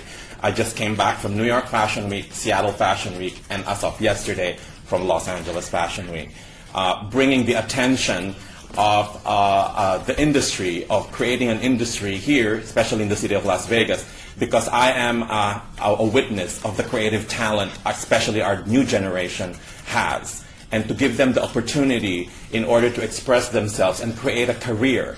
And instead of leaving the city to go somewhere else to be able to start a career based on the fashion industry, which obviously the city of Las Vegas and the state of Nevada doesn't have. A lot of people don't know this, but 85% of American-made apparel are all done in California. So the proximity of California to Nevada is we're so close to each other that there's no reason why that particular industry cannot trickle down to our city and our state, knowing that we have tax incentives and our real estate is at its lowest still. It will give a lot of opportunities for people not only to find jobs and create jobs, but at the same time help a lot of this younger generation who have a lot of creative talent and a lot to give, but a lot of them doesn't come from money. And we know that fashion school and art schools require a lot of money in order for you to be in there. Like the FIT in New York charges $90,000 a year for a fashion merchandising class. So I'm here requesting this. This is the first time I ever applied for a grant to support our council. And I am tying up with two institutions who are, one is a nonprofit, it's the American Jazz Initiative, and also another one, which is Midnight Muse, is what the project is all about, because I believe that part of the workshops that we're doing and we're giving to this particular generation of talented designers is to give history to what we do. And with the Centennial History Grant, we tied up with Midnight Muse, which actually wants to preserve the history of music and jazz here in Las Vegas from 1960 to 2010.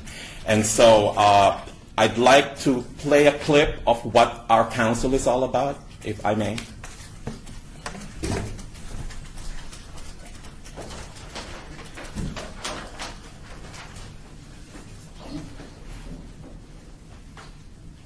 Can you get in there? Yes.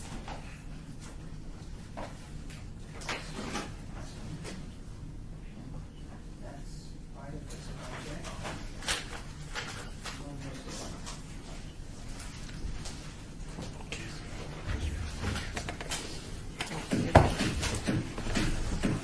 This is an event we started called Fashion Friday.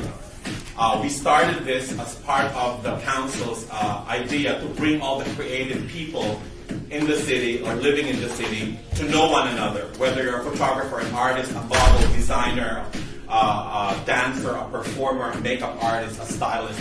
We bring them all together in this event, which is held every fourth Friday of the month. We call it Fashion Friday, and it is part of our Las Vegas Fashion Project.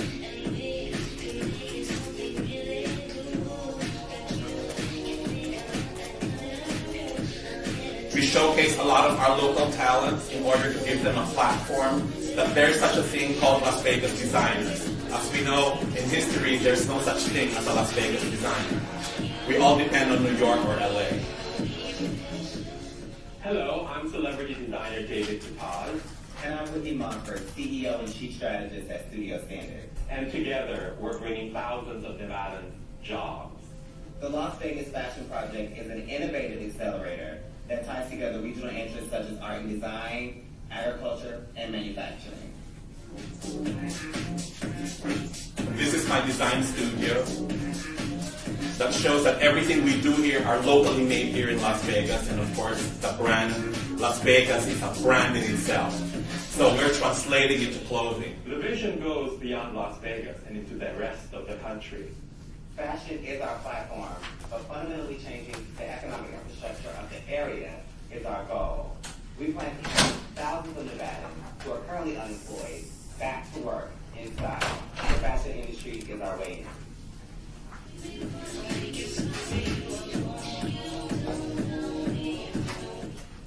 Hi, I'm fashion designer Austin Setting, and what the Las Vegas Fashion Project means to me is the perfect opportunity for me to jumpstart my career and bring my designing to the world. Hello, I'm Mitchell Atkinson, fashion designer and president of Las Vegas Fashion Design Council. The Las Vegas Fashion Project is basically the perfect platform for the designers coming and going to mentor as well. And to me, the Las Vegas Fashion Project is Las Vegas, the marketplace where all artists can grow. fashion designer Christina Roman. To me, the Las Vegas Fashion Project is a combination of all the factors necessary to successfully launch a competitive fashion design district to rival New York and Los Angeles. Transformation is the American way, and fashion historically is the catalyst for change and economic growth.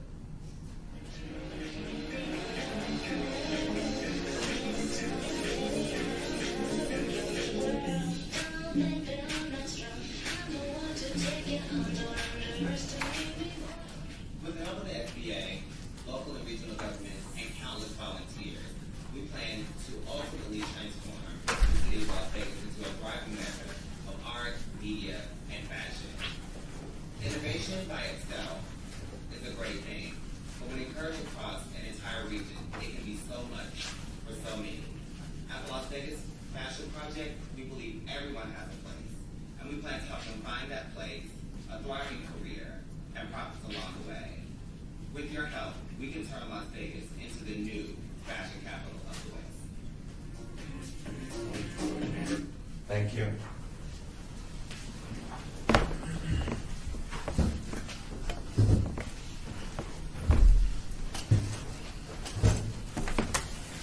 Okay, any questions here? Could you speak to wherever it went around, or the news, that right there, and the history in the music, and where you're tied to the historical piece? Well, part of the workshop of these designers who are members that we don't charge money, that we train them through educational training and programs as well as workshops, is enabling them to be part of Las Vegas history. And we can only tie that up with music and fashion together, because that will actually bring an idea of how things were in the past, and recreating a whole concept of how we used to dress during that time will actually visually help this generation to understand not just the whole fashion history of it, but how the music is translated as well. And so we are tying up with, this is the publication that came out. Midnight Muse is already submitted to the Grammys for actually for consideration for this Grammys presentation this January. And we've already done a lot of things already, and I myself have been self-funding the Las Vegas Fashion Design Council, and I'm coming to the Centennial to see that if we may be able to pursue not just the projects of the local designers tying up with Midnight Muse, but at the same time to go on and tie up with other institutions and other charities that share the same vision. I have a question. Yes, sir. David, what's posted here is the purpose of the request is to digitally preserve music and oral history. I guess I'm missing something. I stepped out of the room for a few minutes. Is it possible that I missed that there was an announcement saying that this would be about fashion design instead of music? Oh, I just practically just previewed what, because it's the first time that I think the panel ever heard of the Las Vegas Fashion Design Council. You're spending more time on the council than you were on the project that you're requesting money for. Yes. It's new. Yes. You have to establish yourself, but I'm just curious, what's the foundation for the request? Can I have permission to speak? Yes. I'm the partner, Midnight Muse. Please come forward and state your name for the record. Okay, slide the chair. Thank you. Okay, slide the chair. Yeah, slide the I'm chair. Ann Parenti. I'm the creator of Forgotten Song Music, which is the LLC of Midnight Muse. Midnight Muse was a project that I created for the last 50 years of jazz, blues, and big band in Las Vegas. That's the book you see going around. It's also an entire movie that will hopefully air on PBS before the year's over. And it's also a CD that, David is right, has been submitted to the Grammys. We're in the middle of nominating right now. I asked David and my friend Carolyn Freeman, who is the Las Vegas Jazz Connection, to collaborate to create events throughout the city to bring awareness to the history of Nevada and Las Vegas for music from the past. You'll see that is documented as clean as I could make it for those types of people that were out there, and they were mainly sidemen that played behind the likes of Sinatra, Dean Martin, Sammy, everyone at the time. We have people in the project that are the age of 94 who opened for the Treniers. He's documented in the project. His name is Don Hill. We have Cedros Armada, who's played in town forever. We tried to get the best of the best that represented Las Vegas for the last 50 years.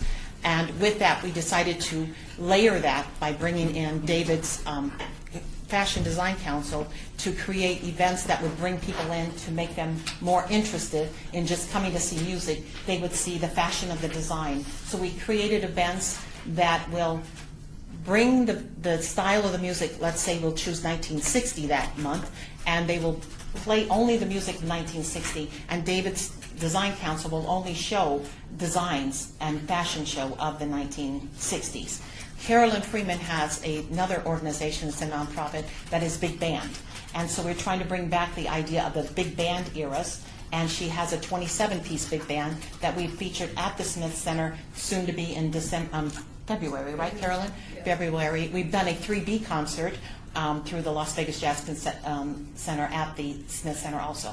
So a 3B is an organ, a special lead organ for rhythm and blues back in the, see, that's right. That's what you would learn when you come to, this is to try to remember the past and bring it forward to the next generation and to raise funds. They're both nonprofits. I'm the only I am for profit, although I'm not. I've invested personally $80,000 in this project, is what you've seen. The only thing we need to do is to get this to the universities, which we have already collaborated with the university staff to write an addendum to this so that this Jazz Studies program can be used throughout the entire country at no charge for every single Jazz Studies program that's across the United States. That's part of the request for the funding there, and David's events are a request, and so is Carolyn's. I'm just asking for the fund. Did I leave anything out, Carolyn? Thank you. Thank you for your time. Thank you. Your Honor, I've got a question here. Yes, sir. Yeah, this is a cultural thing, and it certainly has many, but the application, at least oral histories, whose oral histories are we going to be taking, and who's taking these oral histories? That's what it says. Okay, the oral history has actually been done on the film, where we interviewed over 40 entertainers. So the 99,000, I don't mean to be rude, no, it's okay. Is not for oral histories. It has been created, but we would expand on that because we have a lot of outtakes from the... And how do you mean expand? I'm not trying to be technical. No, it's okay. I'll go back to my speech. That's a good question. You're going to be taking? And yes. If so, do you have a list of who you'd be taking? Or? We actually did about 80 hours of filming, and we have a tremendous amount of outtakes with these additional people that we can continue to expand on. And we were planning on using those outtakes to create more like mini shows, but because PBS has a strict standard of 55 minutes, we had to do a tremendous amount of cutting to just get that 55 minutes in. But we have a lot of other conversations with the likes of all of these other entertainers that did play on the Strip all those years. I understand with outtakes, sir, but I'm not sure I'm getting at who is it that you still want to do the oral history with? And who will be taking that oral history? It's actually already done. It would just, okay, it's already done. Okay? Thank you. Anything else? No, yeah, please, yes. And Councilman's taking this. I'm sorry, I've been otherwise occupied. She's multitasking. Right, I was supposed to be at another meeting, and in 20 minutes, which will not be me. So I'm taking care of that while Councilman is carrying. We have it in so the please. If all else fails, Mayor. Yes, sir. Who did the oral interview? It was a company that was called Downtown Films in Las Vegas. They are sadly no longer in business. They hired a person from Maui who specialized in music documentaries. We flew him in. He did most of the interviews, and then he also edited it and brought it back to Las Vegas, and we presented it at the Inspire Theater in March of this past year as a premiere. And where does the general public see this? It cannot yet. That would be the remaining part of the funding for this project. There are over, let me see, there are over 27 entertainers like Sinatra, Elvis, all of those mentioned in the film, and we did a headshot of them. I am trying to get errors and omission insurance as we speak, so I can use that even though I'm not selling the movie. That's what's holding us up from PBS, is the errors and omission insurance. As soon as I achieve that, then it will be shown locally at PBS and most likely in Hawaii because of my connection to this filmmaker. And then hopefully we can go national with this also for the time being. Right now I cannot sell the movie due to the legal rights of the errors and omissions. So, is that in here for the request to purchase rights? I think there was a small portion in there that said to finish the film. Okay. Let me be a little argumentative if I could. It's okay. I was prepared. Well, what I see, this is the only thing I've got is this budget. Okay. There's 4 pages of budget. And it said the money here is $88,700 is going to Fashion Fridays, Nomadic Nocturne, completion of book CD only gets $15,000. So most of the money is going for Fashion Fridays, Nomadic, 36, that's 14, that's 51. I'm not sure what we're granting. I'm confused as to what if the project is like Stan's, is to wrap up a documentary, and that's the goal. I got my arms around that. Okay. But this sounds like we're going to create some events. Is that what That's it is? correct. That's exactly what it is. It's to bring awareness to the public about the history of Las Vegas during the music era and the fashion era. And it is also in another form, because I think part of the grant was to raise additional funds to help support this. This would also help propel the rest of our meetings. Personally, right now, the 3 of us are self-supporting. We create these events and we pay for them. Whether it's a loss or a profit, it's usually a loss. And that's where we're hoping to be able to get some kind of cushion to help promote these projects as they expand. Just even for a nonprofit to rent the Smith Center, it was close to $4,000. So we have to have some way to propel this and bring it out to the public.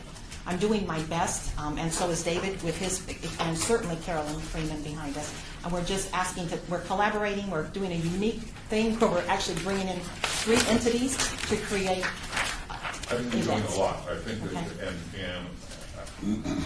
I part of my linear mind doesn't have a specific thing here that I can really focus on. It came and asked for some money to wrap up your documentary, get legal rights. We all understand the issue of that. That's one thing. If you're asking for money to introduce little vignettes from the outtakes you put on the social events to explain the history of music, that's another thing. I'm not sure who the audience is going to be at the historical mini event. That's $14,000 for that. I don't know. I have concerns with.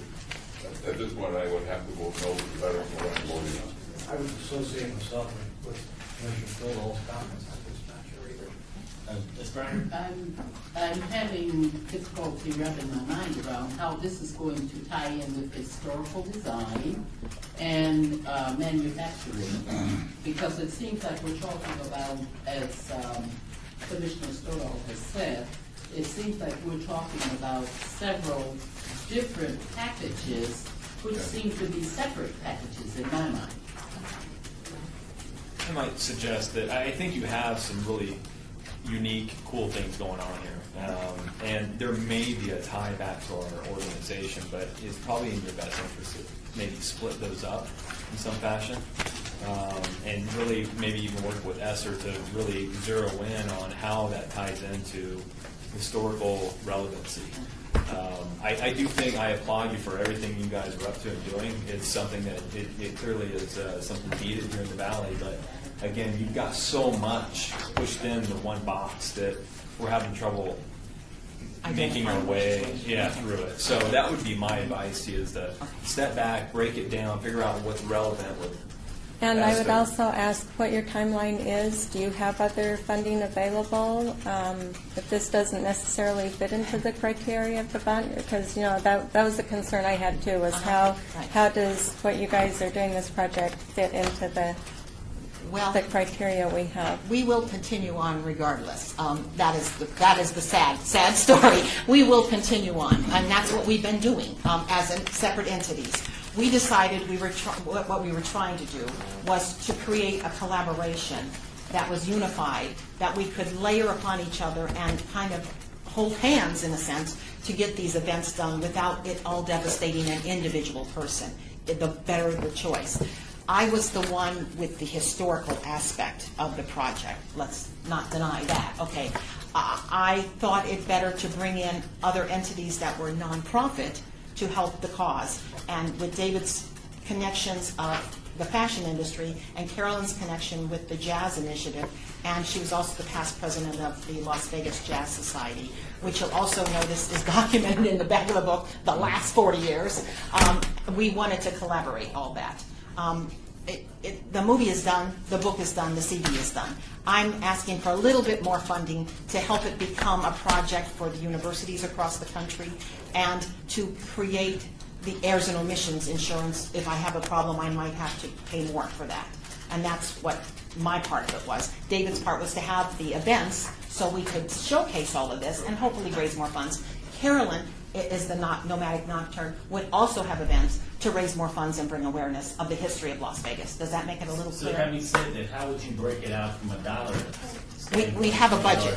In regards to each one of the three entities. You want to say something, Carol? We don't want to deny her because she's the godmother of Brett Jazz. Yes, state your name. I'm Carolyn Freeman, another Carolyn. I'm going to pass this around. These are things I have worked on, art jazz series. Keeping jazz alive in this town is not easy. It's very difficult, but I'm going to hang in there. But were you also in the process, go ahead and pass that around, but were you also in the process to answer the question in regards to Yes, I am right now. The funding for each one of the three Right. entities? I think we kind of missed we're doing all these little side things like this, but we want to culminate with one large event, which would include fashion, the history of fashion. My big band would represent that wonderful era that we had on the Strip when every hotel had a big band. That's what we are. And, of course, the book, the film, all that. This would be one large event. But I think that it would be well worth it. As she said, we've all done individual things. But I think our strength is by pulling together. I'm starting to work now with these small groups downtown at the Scullery. I'm starting a series. It's just all exposure. But this all tails back that jazz was a part of Las Vegas history. Every performer in the 60s and 70s loved coming here because they could just throw their music out and the bands could play it. Of course, that's the reputation we had. And all that went away one day. So I think it's kind of my obligation to keep that memory alive, keep that. We have wonderful musicians in this town who play big band, but they're all playing in the Cirque shows. And so we try to gather them together on off days and play really music, and it's worth it. Music is. You feel old when you Dad was here in the 60s. Well, it was here in the 40s. Right. Well, I wasn't there. And so are I had you to start somewhere. suggesting that this is really the history of jazz from the 60s on? You're Right. not really doing the history. Well, that's only the time I know about. Was the 60s. We can certainly go backwards also, but we at least needed categorize 50 years. That's a lot of eras. The folk of the 30s are probably not doing too well right Well, now. they're not. Yeah, we try to capture people who are still around that would appreciate it. Okay, so So if I understand correctly, this is really for to produce some events. Yes. Some fundraising events. And that's why I asked the question in Yes. regards to you have three different projects Right. going simultaneously. Right. So you're requesting, let's just use $100,000 for a round figure. As relates to the three of you, how would you break out that $100,000 as far as what you would need for each one of your departments, if you will. Okay. We were hoping that we wrote that out on the budget. Okay, So, check that out. yeah, okay. Well, sadly, my glasses broke today, and so I do need funding. I can't afford a pair of glasses anymore. Okay, they've taken all my money. The one, now they're a little mixed up for me, but the one here is the one main event. I don't know if yours is highlighted in purple, but the one that's highlighted in purple is the one that refers to the one giant event that she just referred to, where we all come together as entities. And it's a project total of 22,000, okay? That is mild compared to what it really costs, but we're trying to be realistic here. Introduction. My orchestra, generally speaking, costs me at least $6,000 a performance. That's just performance and rehearsals, so that's a big bulk of that is my 27 pieces, lots of musicians, but they're good. I think the other one. But that's. Okay, go ahead. That's just my part. That's, okay, I was going to say, because that's not spelled out in. No. Okay, well. It is somewhere. It is on here somewhere, Yeah. but the other one that's highlighted in orange, the Historical Fashion Fridays, are David's events. So David, we put in, I believe, 4 events for him, okay? $1,000. So that would be per event. So we would have several events for David with the music and somebody playing something from one of these books here, and that would be the cost of David's events. The other page is Nomadic Nocturnes, which would be Carolyn's events that she will put on regardless. She just finished a successful thing at Fifth Street School for September. We had every Sunday a jazz group came in to perform, and they would still be available, but it just would help us if we could actually pay the musicians and make it through the day. Right now, we do pay the musicians. Yeah, we pay them, but we pay them on our own. Does that make sense? Yes, I get a full sense of what of where the total cost is going back to Mrs. Stoloff's point. But we have a question coming from Ms. Helton. Ms. Brown, you still have a question, and then we'll come back to Senator Reed. Well, it's just I'm struggling to find a real context for us to buy into. Okay. And so I think that's our biggest issue. I have another point that I'm interested in learning about, and that is there any duplication? Have these oral histories been taken already? And are they available at the university, or are you working with them collaboratively? Because we have that main store of fabulous oral histories that reside at UNLV Special Collections, and I didn't see collaboration there, which would be critical to really the future of everything, not just staying, separate and not being utilized. When I created the project, I tried to work with the museum, and I tried to work with UNLV mainly for still photos. It was not easy. I had to make a lot of phone calls to get there. Well, you've got people in this room. I'll be happy to cut. Dozing off any minute now, but we'll try to make this peppy for you. Not to take any. Those are just things that I'd like to see happen. Okay. And then it just seems that there would be other more appropriate funding sources that you could look at, like for the arts and the humanities, more beyond history. This was, like David said, our first attempt at a grant. It was Carolyn that said perhaps with the Midnight News Project we can anchor that as the historical value of it, and then layer it by bringing on these other events to bring it to the country. Actually, we were hoping for the country to understand this. I am trying to do with the Nevada. I'm applying for some grants there for the music part of it, so that is in process. Anyway. Well, I certainly appreciate where your heart is going, but I think there are only a few of us in here that are old enough to remember the whole big band, whatever. and I think that train has left the station. I know. We're looking at a new era now, where music has changed, and these younger people have money to support their what they want to hear. And I don't know. Oh, I answered you that. What I found now is there's lots of vintage music here. We can go back and hear Glenn Miller anywhere in town. But my concept has been with this big band is to present new artists, new music. It originally arose because I wanted my husband's bebop tunes from way back brought into this time frame. And so I had a young arranger here in town, Nathan Tenoya, rewrite and arrange those old bebop tunes for big band, which would bring it right into this era to younger ears, and then it becomes relevant again. And in doing so, we've created this whole new sound because what I'm hearing from this band is new music. It's not Glenn Miller. I still like that other, but this what I hear from them is what generates their creativity. So I have to support that. I want them to.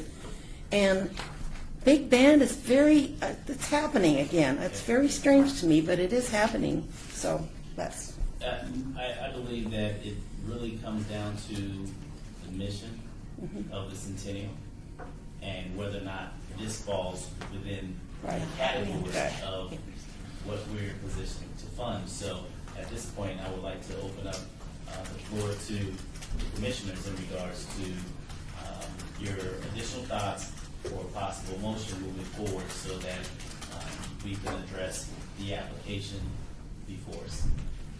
I would make a motion with due respect to decline the request. I think what they're talking about is commendable. I applaud it. I just think they're in the wrong venue. This is something that may be more appropriate for the humanities.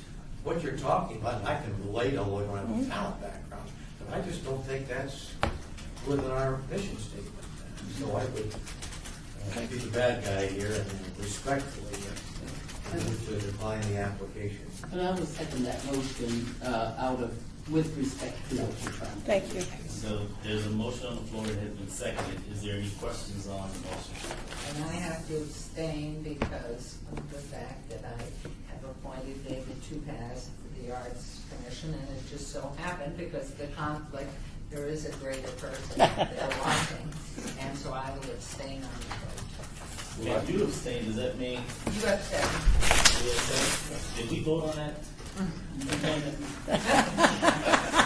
Yes. Oh, no. Does that mean Coffin and I have to abstain? No, because you didn't know, Mr. Okay, so we didn't know where to Hey, Councilman, if I can, I just reiterate, I would sit with Esther and re-examine. There might be some components in there. I start that saying, make could I pull sense if you myself pull it out and come back by myself with my little history project? Okay, all right. Then I can. So there's a motion on the floor. It has been seconded. Okay. All in favor? Okay. Aye. Any I'll opposed? see you in January. Okay, we'll work together. Thank you. Thank you. Thank you. Thank you. Thank you, David. Great seeing you. Yes, you did. And I saw you. That was about 59 or 60. And Oh, my pull out Yes. this pen that has the historic, what their mission is. That's what I was afraid of with this. Okay. And then, go back in January. Yeah, but we need to work on that, have an application for the person here. And that will go like that. Well, I'll have her add that to you. Yeah. A wonderful writer. She did that. Yeah, so she knows All now. right, ladies and gentlemen, if we can continue on, I'll introduce this while Ryan has gone to the restroom, I think. And we are then on agenda item number 12, which is, hold on a second, I apologize. It is a funding request in the amount of $125,000 by the city to create a historic urban neighborhood design redevelopment plan for historic West Side. And project summary is just as I said. And so if you would announce your names, please, and welcome. My name is Ken McCowan. I serve as the director of UNLV's Downtown Design Center. We're located in the historic Fifth Street School. This is Bill Hunter. He's one of our employees at the Fifth Street School. And we have 10 of our students in the audience who are working on the West Side studio right now. And we've also had some wonderful interactions with Clay T. White, who is also here. Never saw her before.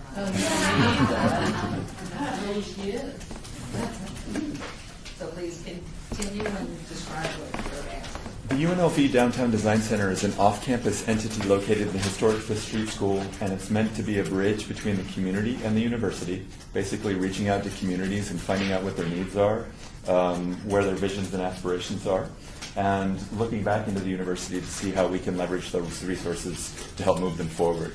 So I was in the Citizens Planning Academy with Joseph Mitchell, and I began telling him about what we did over at the historic Fifth Street School in the Downtown Design Center. and we started talking about West Las Vegas. And our unit is administered through the School of Architecture, Regional Planning, and Interior Architecture. I have a background in historic preservation and urban design, and Bill has a background in housing and community development and urban planning. And we thought there would be a natural fit with UNLV as an impartial third-party entity to be able to work with Westside to advance the existing planning framework that goes forward and look at scenarios for development, helping to preserve the identity of the neighborhood and the West Las Vegas area. And what's the timeline on this?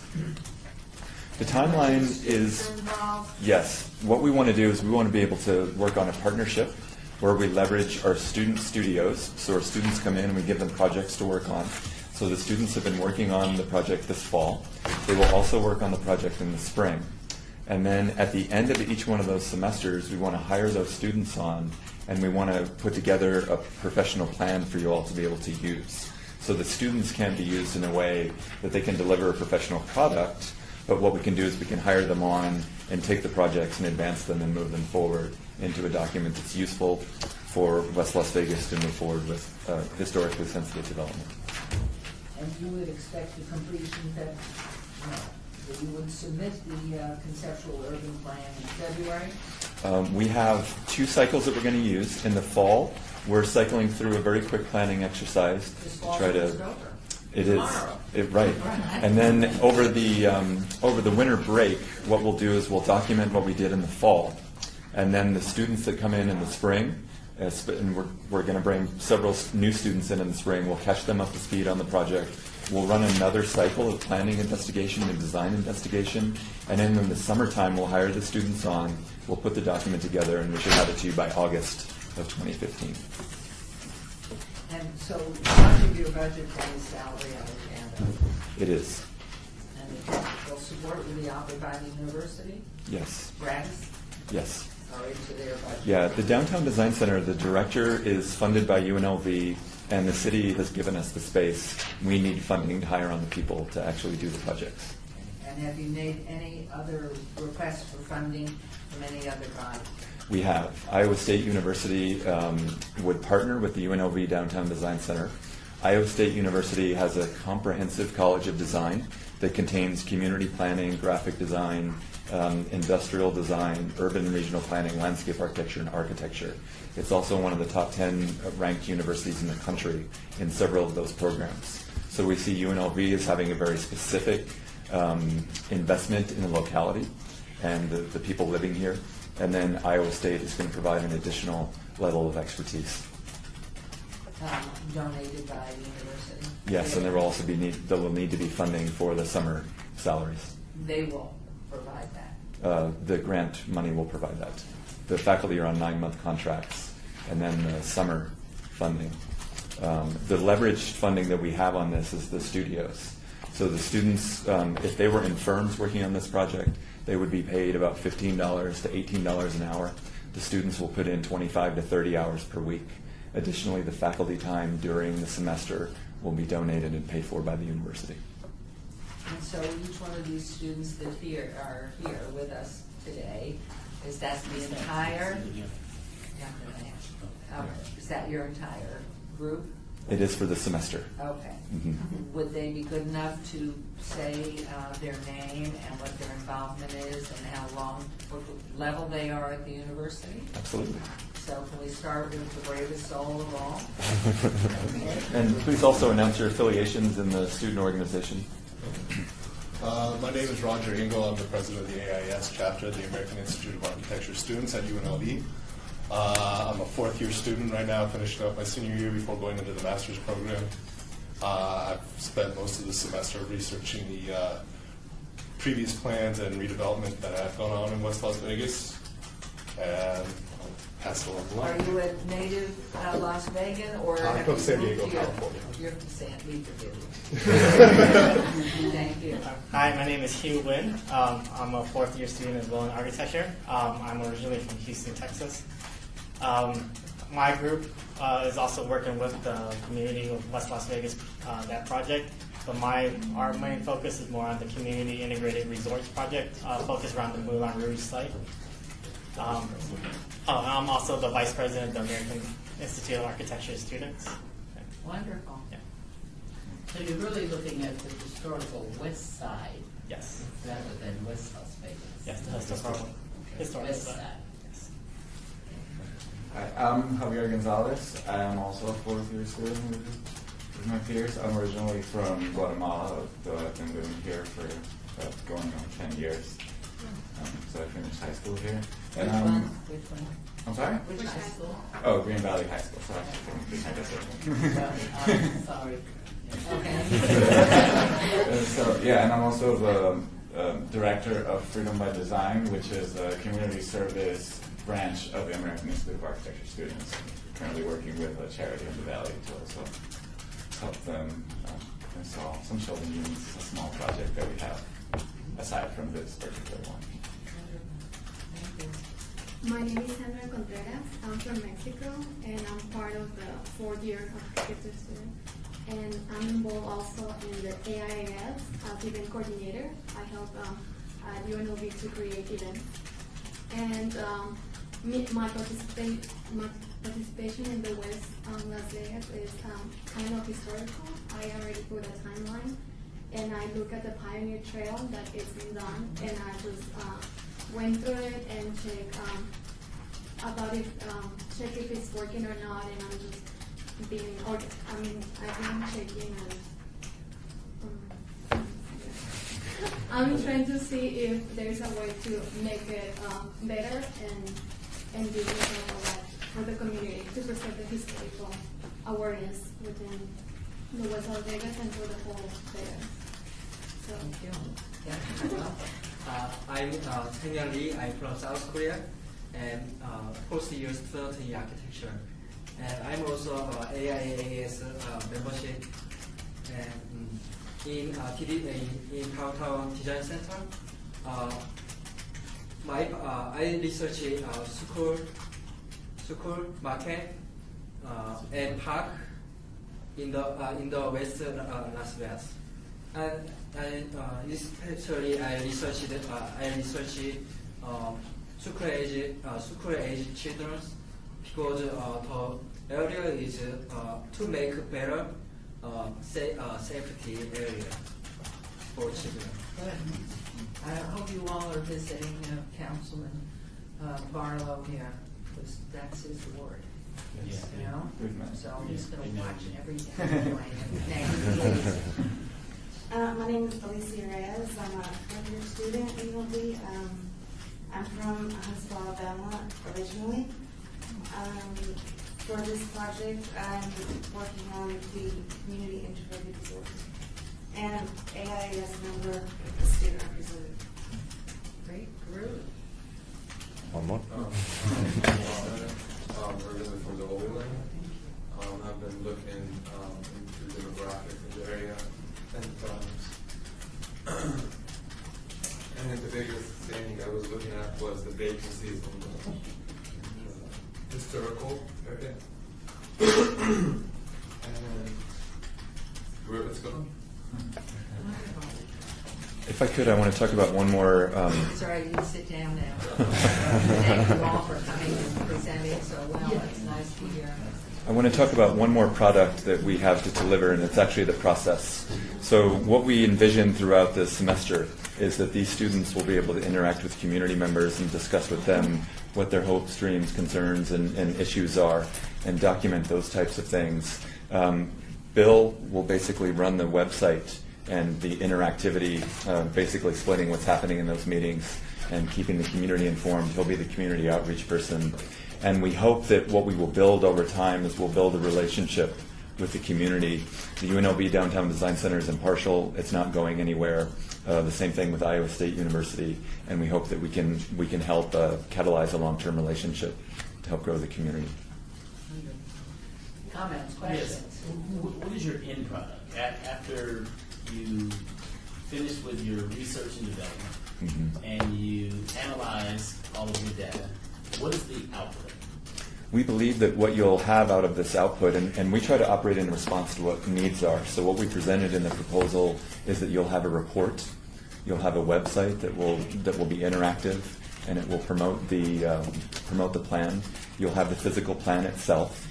We expect to be able to provide very sophisticated imagery for you as to what that plan will look like based upon what the community wants to see in the history of the area.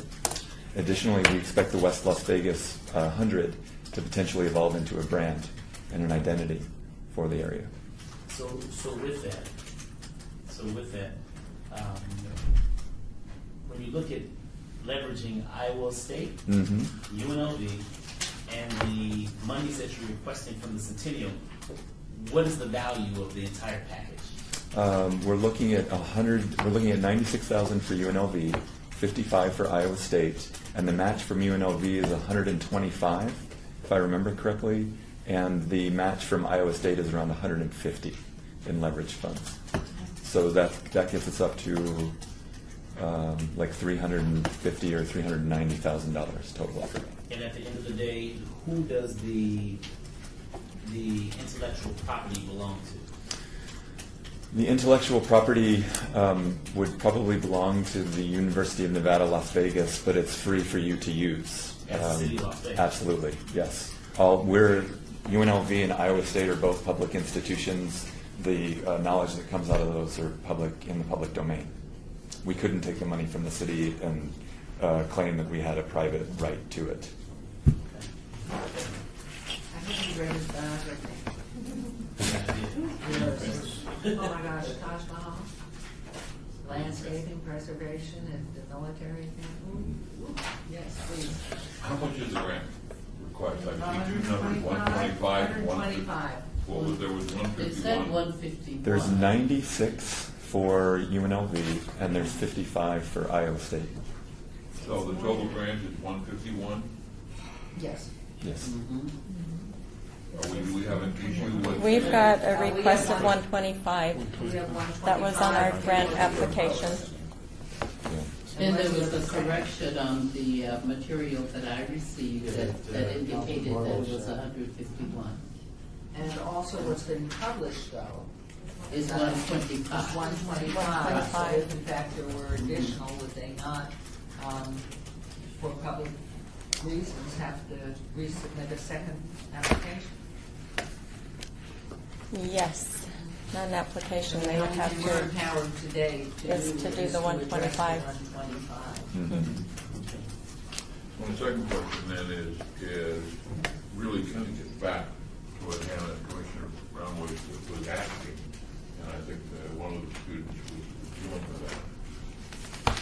When you say West Las Vegas, historic West Las Vegas, are you talking about 1940 on, or are you talking about 1905?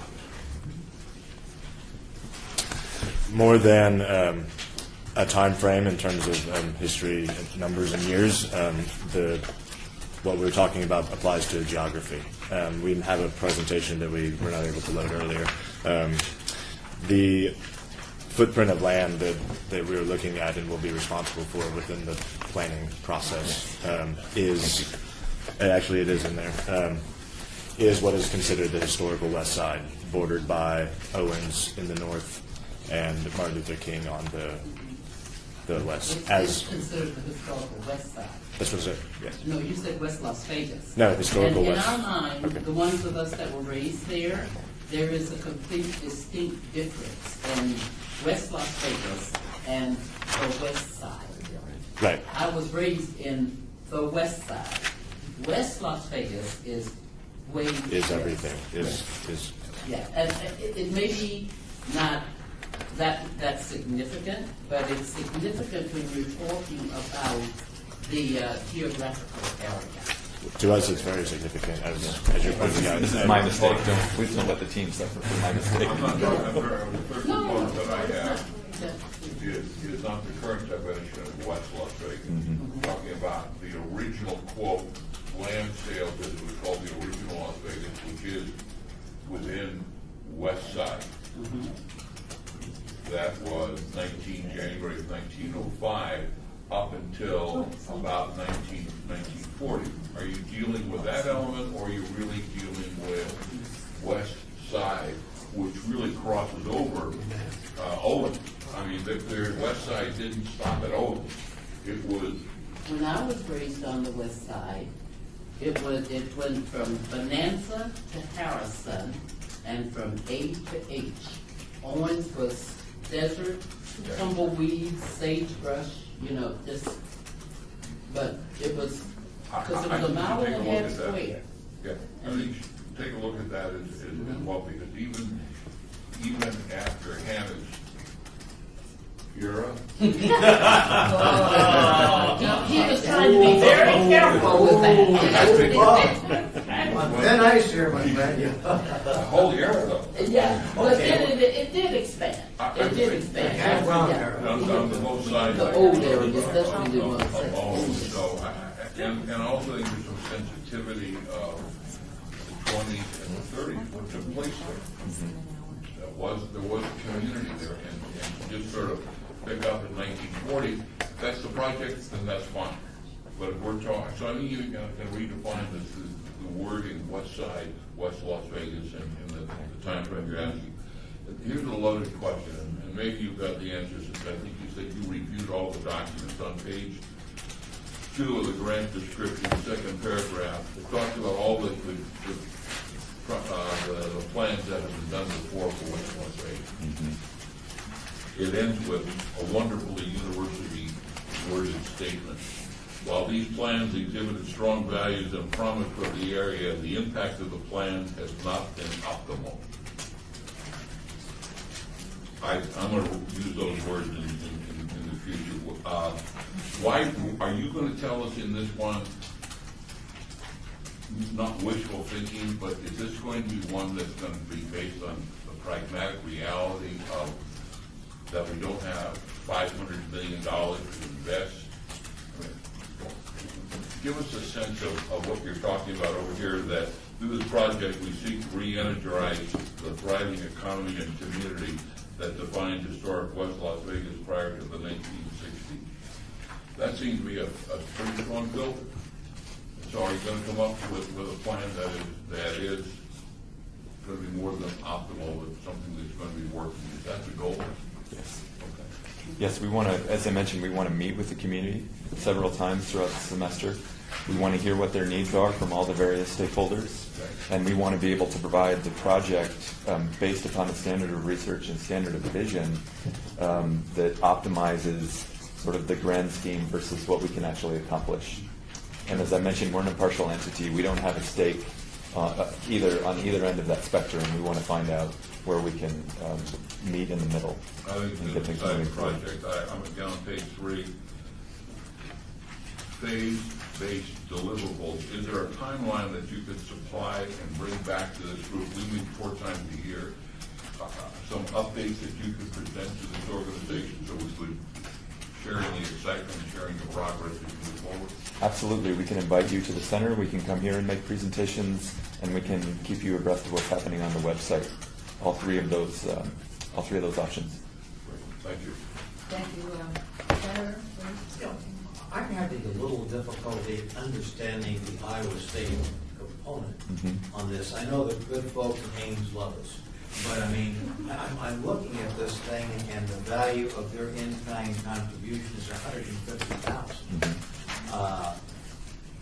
I'm having difficulty. There's a little cynicism in what I'm saying. I mean, I don't think any university, I don't know what the finances are at Iowa State, but how do they play? You fill in some of the blank spaces. In other words, I kind of like what you're talking about. I want to be supportive. Why do we need them? What specifics do they provide? Do our students go to Iowa State and talk to folks, or is there a faculty that comes here? No. The Iowa State students will come here twice during the semester. The Iowa State students. See, that's what I'm not understanding. Yeah. So the Iowa State students are going to participate with the good folks who have just been introduced? They are. Well, let me ask, but look, I'm asking questions that are probably way out of bounds, but I mean, No, not at all. Why do we need the Iowa State students? I would understand if there's some expertise that because they have a specialized program, and we've got good programs, good, but not that. But I don't understand why the Iowa State students would have to come here and tell our good folks here, this is what you need to do in the west side. I'm having difficulty with that I don't concept. think the spirit of it is that the students are going to come here and tell everybody what to do. I think they're going to come here and provide the same procedures that the UNLV students do. They're going to listen to what the community needs. And what Iowa State is bringing is they're bringing a very sophisticated student. They're bringing a diverse perspective from the different professions. So UNLV has a school of architecture. They can only, you guys can put earmuffs on. As of right now, they can only see the world through the lens of architecture. But the students at Iowa State will be able to look at landscape issues, which are really neighborhood and streetscape, park, those types of things. The community planners will be able to engage the citizens in a way that the architecture students can't, because they're very familiar. They are, and faculty. Are they grad students? Or? They will be grad students. They'll be undergraduate students. The program at UNLV is a 4+2 program, meaning that there are basically a 4-year undergraduate program in architecture and 2 years in graduate architecture. So the students from UNLV will be 4th-year students in architecture. The students at Iowa State are in a 5-year program. They will be in their 5th year, giving them a whole nother year of experience and expertise. And how do we find Iowa State in terms of our apartments? How did that come about? It's me. Okay, Yeah. You knew about this program and okay. Yes. Yes, please. Flex have a question whenever the university gets a grant. Usually there's a portion that's dedicated for administrative costs. Mm-hmm. Is that in your budget? It is, and the UNLV Downtown Design Center operates off of campus, so it basically has to support itself on its own. It doesn't charge university overhead; it charges its own overhead. So I can't remember the exact number. That's the 10,000. That's the fringe, and the fringe is also the benefits for the employees. Basically, the employees have to get some sort of benefits, and that's just embedded in the formula. The Iowa State off-campus rate is 26%. For a Tier 1 institution, that's an extraordinarily low rate. Typically, a Tier 1 institution is around 50%, if not more. But I know a lot of times in grants that I've done, committees that we ask that those fees not be part of our grant. Right. Yeah. So that the actual money goes to the project, not to the overhead. And the Downtown Design Center actually needs computers, it needs printers, it needs to be able to pay its internet bills so we can do the research. Yeah.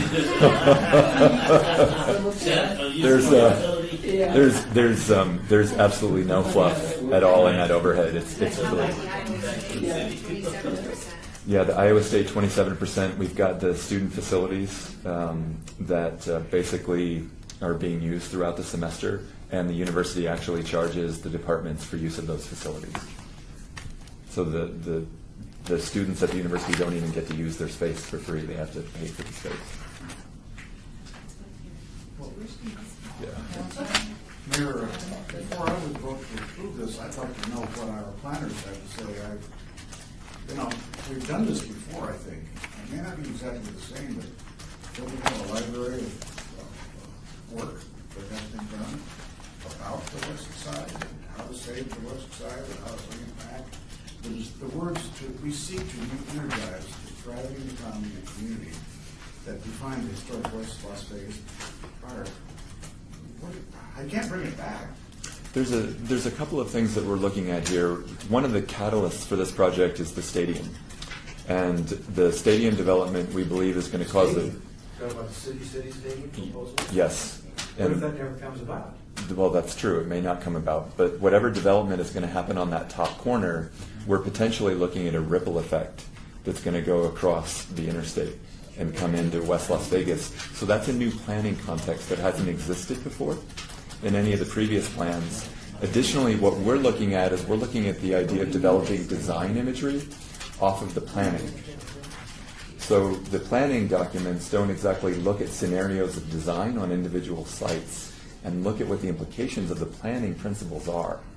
So what we're trying to do is say, let's take the planning principles, let's put them right down on sites, and let's design on those sites, and then let's critique the planning principles and see how those can potentially be refined and move forward. I think I'd like to see, I sure would like to see, Your Honor, some merger of thought here with our in-house planners who do this thing for a living. I mean, that's what they're paid for.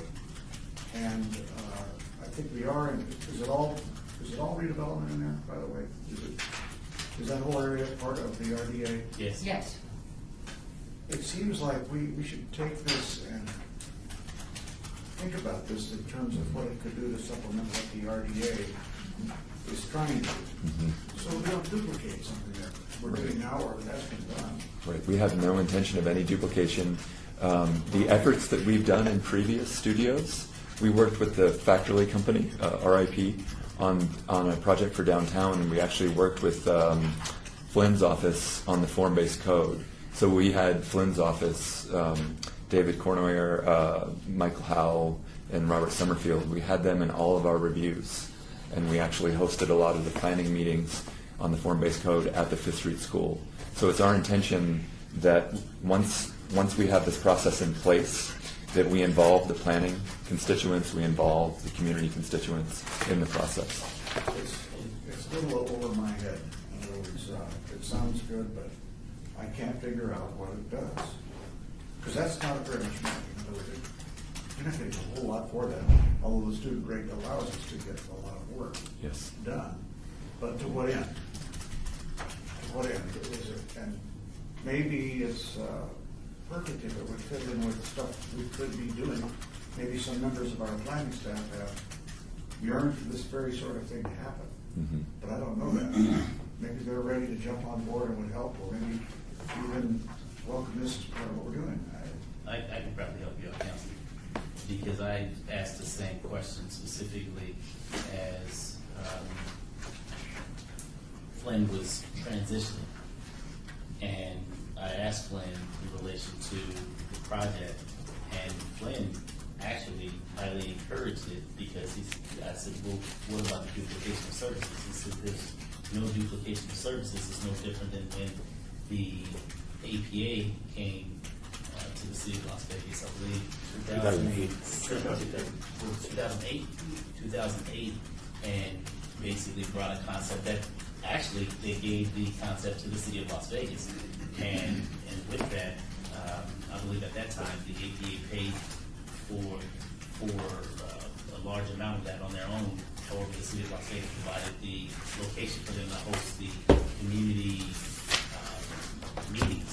And so with that, Flynn said that this most definitely will complement what the city of Las Vegas Planning Department is working on from a walkable community standpoint as far as what we're doing in relation to the Pioneer Trail, as far as the historical landmarks in this area and the walkable community projects in which they were working on in the city of Las Vegas, while the students had an opportunity to do an additional layer that the city of Las Vegas was not working on, and that is the layer that Ken and his team has basically brought forward to the city of Las Vegas. However, there's a funding gap that exists because of the entire team that they bring to the table with the intellectual property that the city of Las Vegas will have an opportunity to pull from. No different than what is the application process that we have that we sent out to everyone for bringing in developments into the city of Las Vegas. That we're giving money out to, the awards. The what? Quick Start, VIP? No. No, you're thinking of strong cities. The strong cities. Oh, right. The strong cities application. SC2. What is it? SC2. SC2, thank you, the SC2.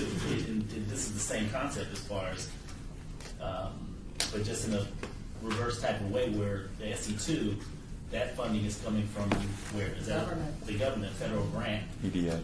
EDA. Mm-hmm. And this is the same concept, but this team just happens to be coming through the funnel of the Centennial Commission.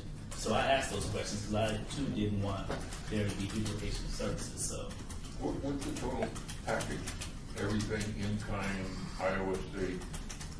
well, that's why I asked. You said It's around $390 or something like that. $300,000. Yeah. And how are we dealing with our issue of? There's a gap between what they've asked and what's been advertised publicly, so we only really are able today and come back again, but we are charged with evaluating and making a decision on $125,000 grant. Yeah. We can always give less, but we can never give more than what's listed. Well, correct me if I'm wrong. There was recently where someone came in and requested a certain amount that we had documented on the agenda, and they came back at a later date to make up for that difference. Yes. What was that? Yes. I can't remember. No.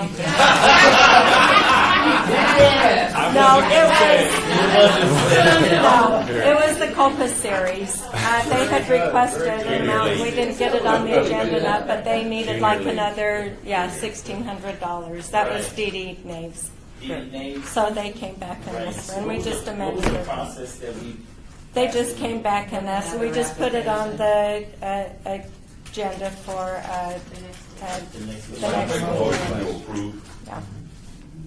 Motion to approve, and a second. Let's go ahead and vote on the motion. All in favor? Aye. Opposed? One nay, absent. The question I do have is, you don't have, Sorry, you don't recognize how do we direct them for the additional 25,000, 26,000 that? They just need to do, apply again. they will just, you don't need to do the whole grant. We'll just do, So could I direct them to work with you? yes, yeah. Yep. Maybe they can do it for less. We're giving you the best deal Good we luck, can give you. team. Thank you. You probably have to order your food for tomorrow. I'll have to run to introduce somebody. I would have thought. We're definitely, we've already been looking at a lot of the SMS stuff. I'm always on. Goes back to Tom Perigo. Yeah, she would. Yes, we've been talking with Tom with the Atlas project, the Smith project. Thank you. Thank you. Okay, we're on to the agenda. Thank you all for hanging in here. Agenda item 13, we have an update from Courtney Mooney on the Historic Preservation Commission budget process funded by the commission. This is how you clear out a room. Numbers, go for it. Okay. Katie. So we, the city received $98,000 in March of this year from the Nevada Commission for Cultural Affairs to complete phase 1 of the rehab of the old adobe at Floydland Park. Basically, we found after the engineering report that it's easier to, instead of doing part of the entire scope on the entire building, to do the entire scope on half of the building and then request more funding to come back and finish off the building simply just for seismic reasons and structural reasons. So we're actually, the picture that I provided here is on the backup. I think you guys should have it. Okay. We'll be doing all of the seismic and structural improvements on half of the building. We'll be building we will be reconstructing the remainder of the roof so that visitors can get a sense of the scale of the building and what the original roof will look like. The funding will also cover interpretive signage that says that this is a phased project and this is what we're doing, this is where the funding's coming from. Also. Site grading, landscaping, and protective coverings for the windows and doors. And when it's complete, we will be able to, with the docent, lead the public through the building and they can experience it according to this commission's wishes.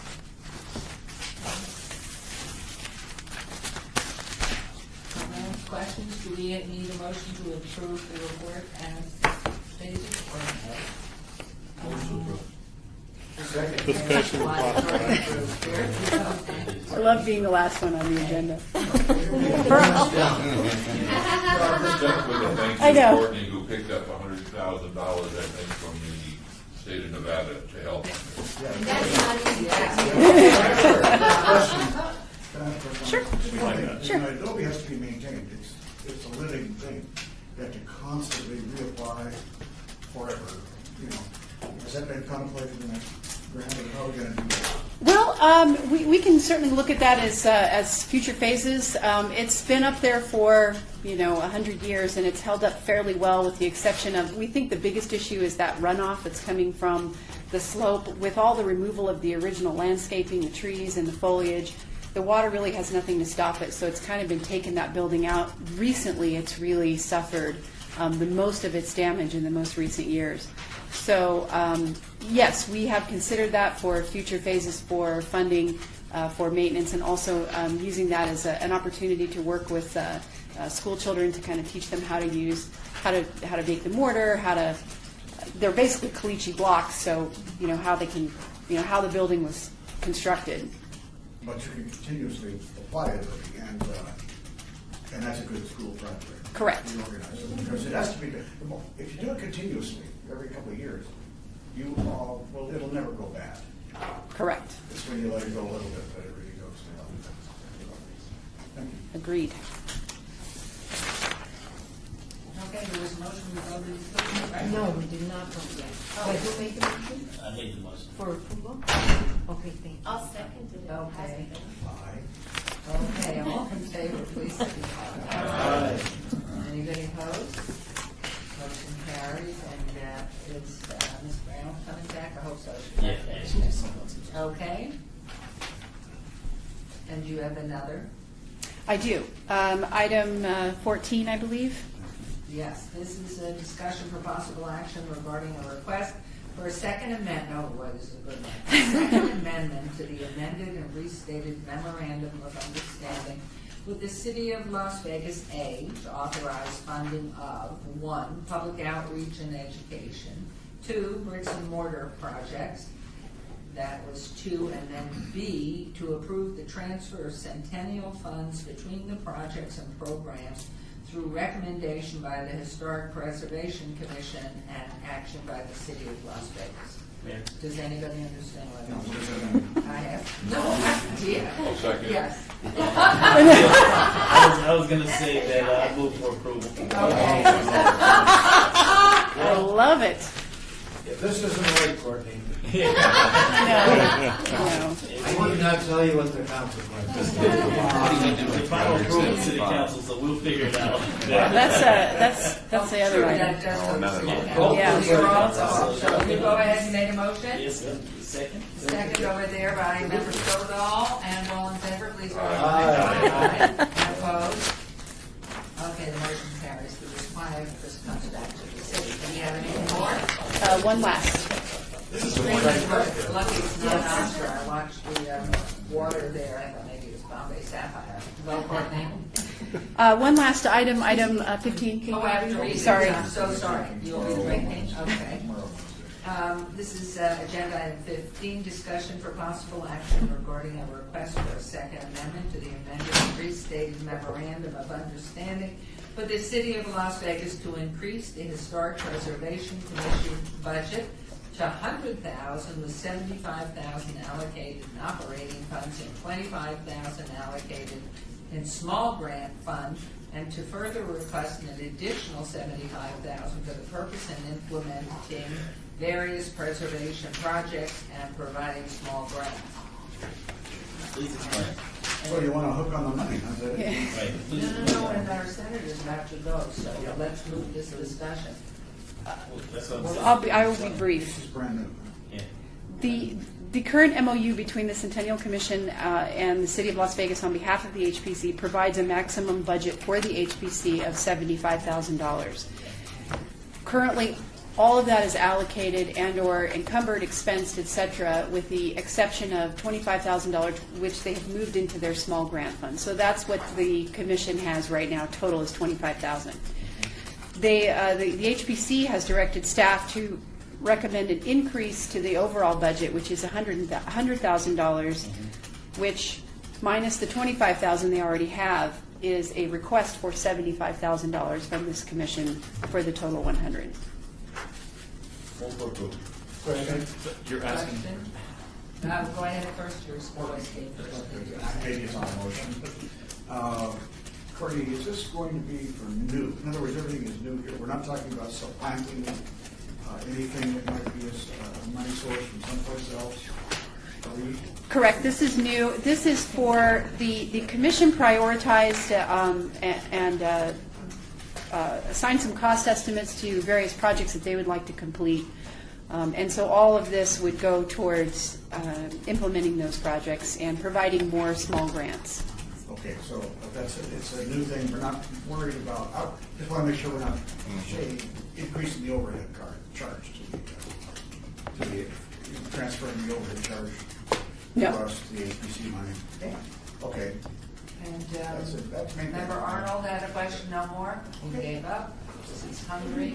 Okay, now, did we have a motion? We did have a motion. Did we have a second? I feel like I'm selling something. Okay, all in favor, please signify by aye. Aye. Good timing. Thank you. I know. Motion carries. Thank you very much. Okay, now nobody may leave. This is citizen participation. Thank you, Courtney, very much. We're going to watch every dollar Thank you. spent. I know. Citizen participation, public comment during the course of this portion of the agenda must be limited to matters within the jurisdiction of the commission. No subject may be acted upon by the commission unless that subject's on the agenda and scheduled for action. If you wish to be heard, please give your name for the record, the amount of discussion on any single subject, as well as the time any single speaker is allowed may be limited. Anybody brave enough to come forward that's here that doesn't belong to us? Okay. I have an announcement. Public comment. We all know that Sarah Ann, not Freddie, has been in and out of the hospital for the last month or so. She first had a really bad infection that looked like it was going to take her out, and they did get that pretty much cleared up. They released her to go home on, I think it was either Wednesday or Thursday, I was up there. And then I went by Sunday, and her son signed her up for in-home hospice. She is kind of aloof, in and out of when you wake her up, and but she's not very alert, and she's got in-home hospice. I guess that says it all. So anyway, Wow. She's having a tough time right now. So I We'll tell you the caretakers, hospice, in-house, and Yeah. in the facility. Yeah, she's got amazing medals, and they're the best. Yeah. So, anyway, I just want to update you. Yeah. So we are adjourned. Nevada Day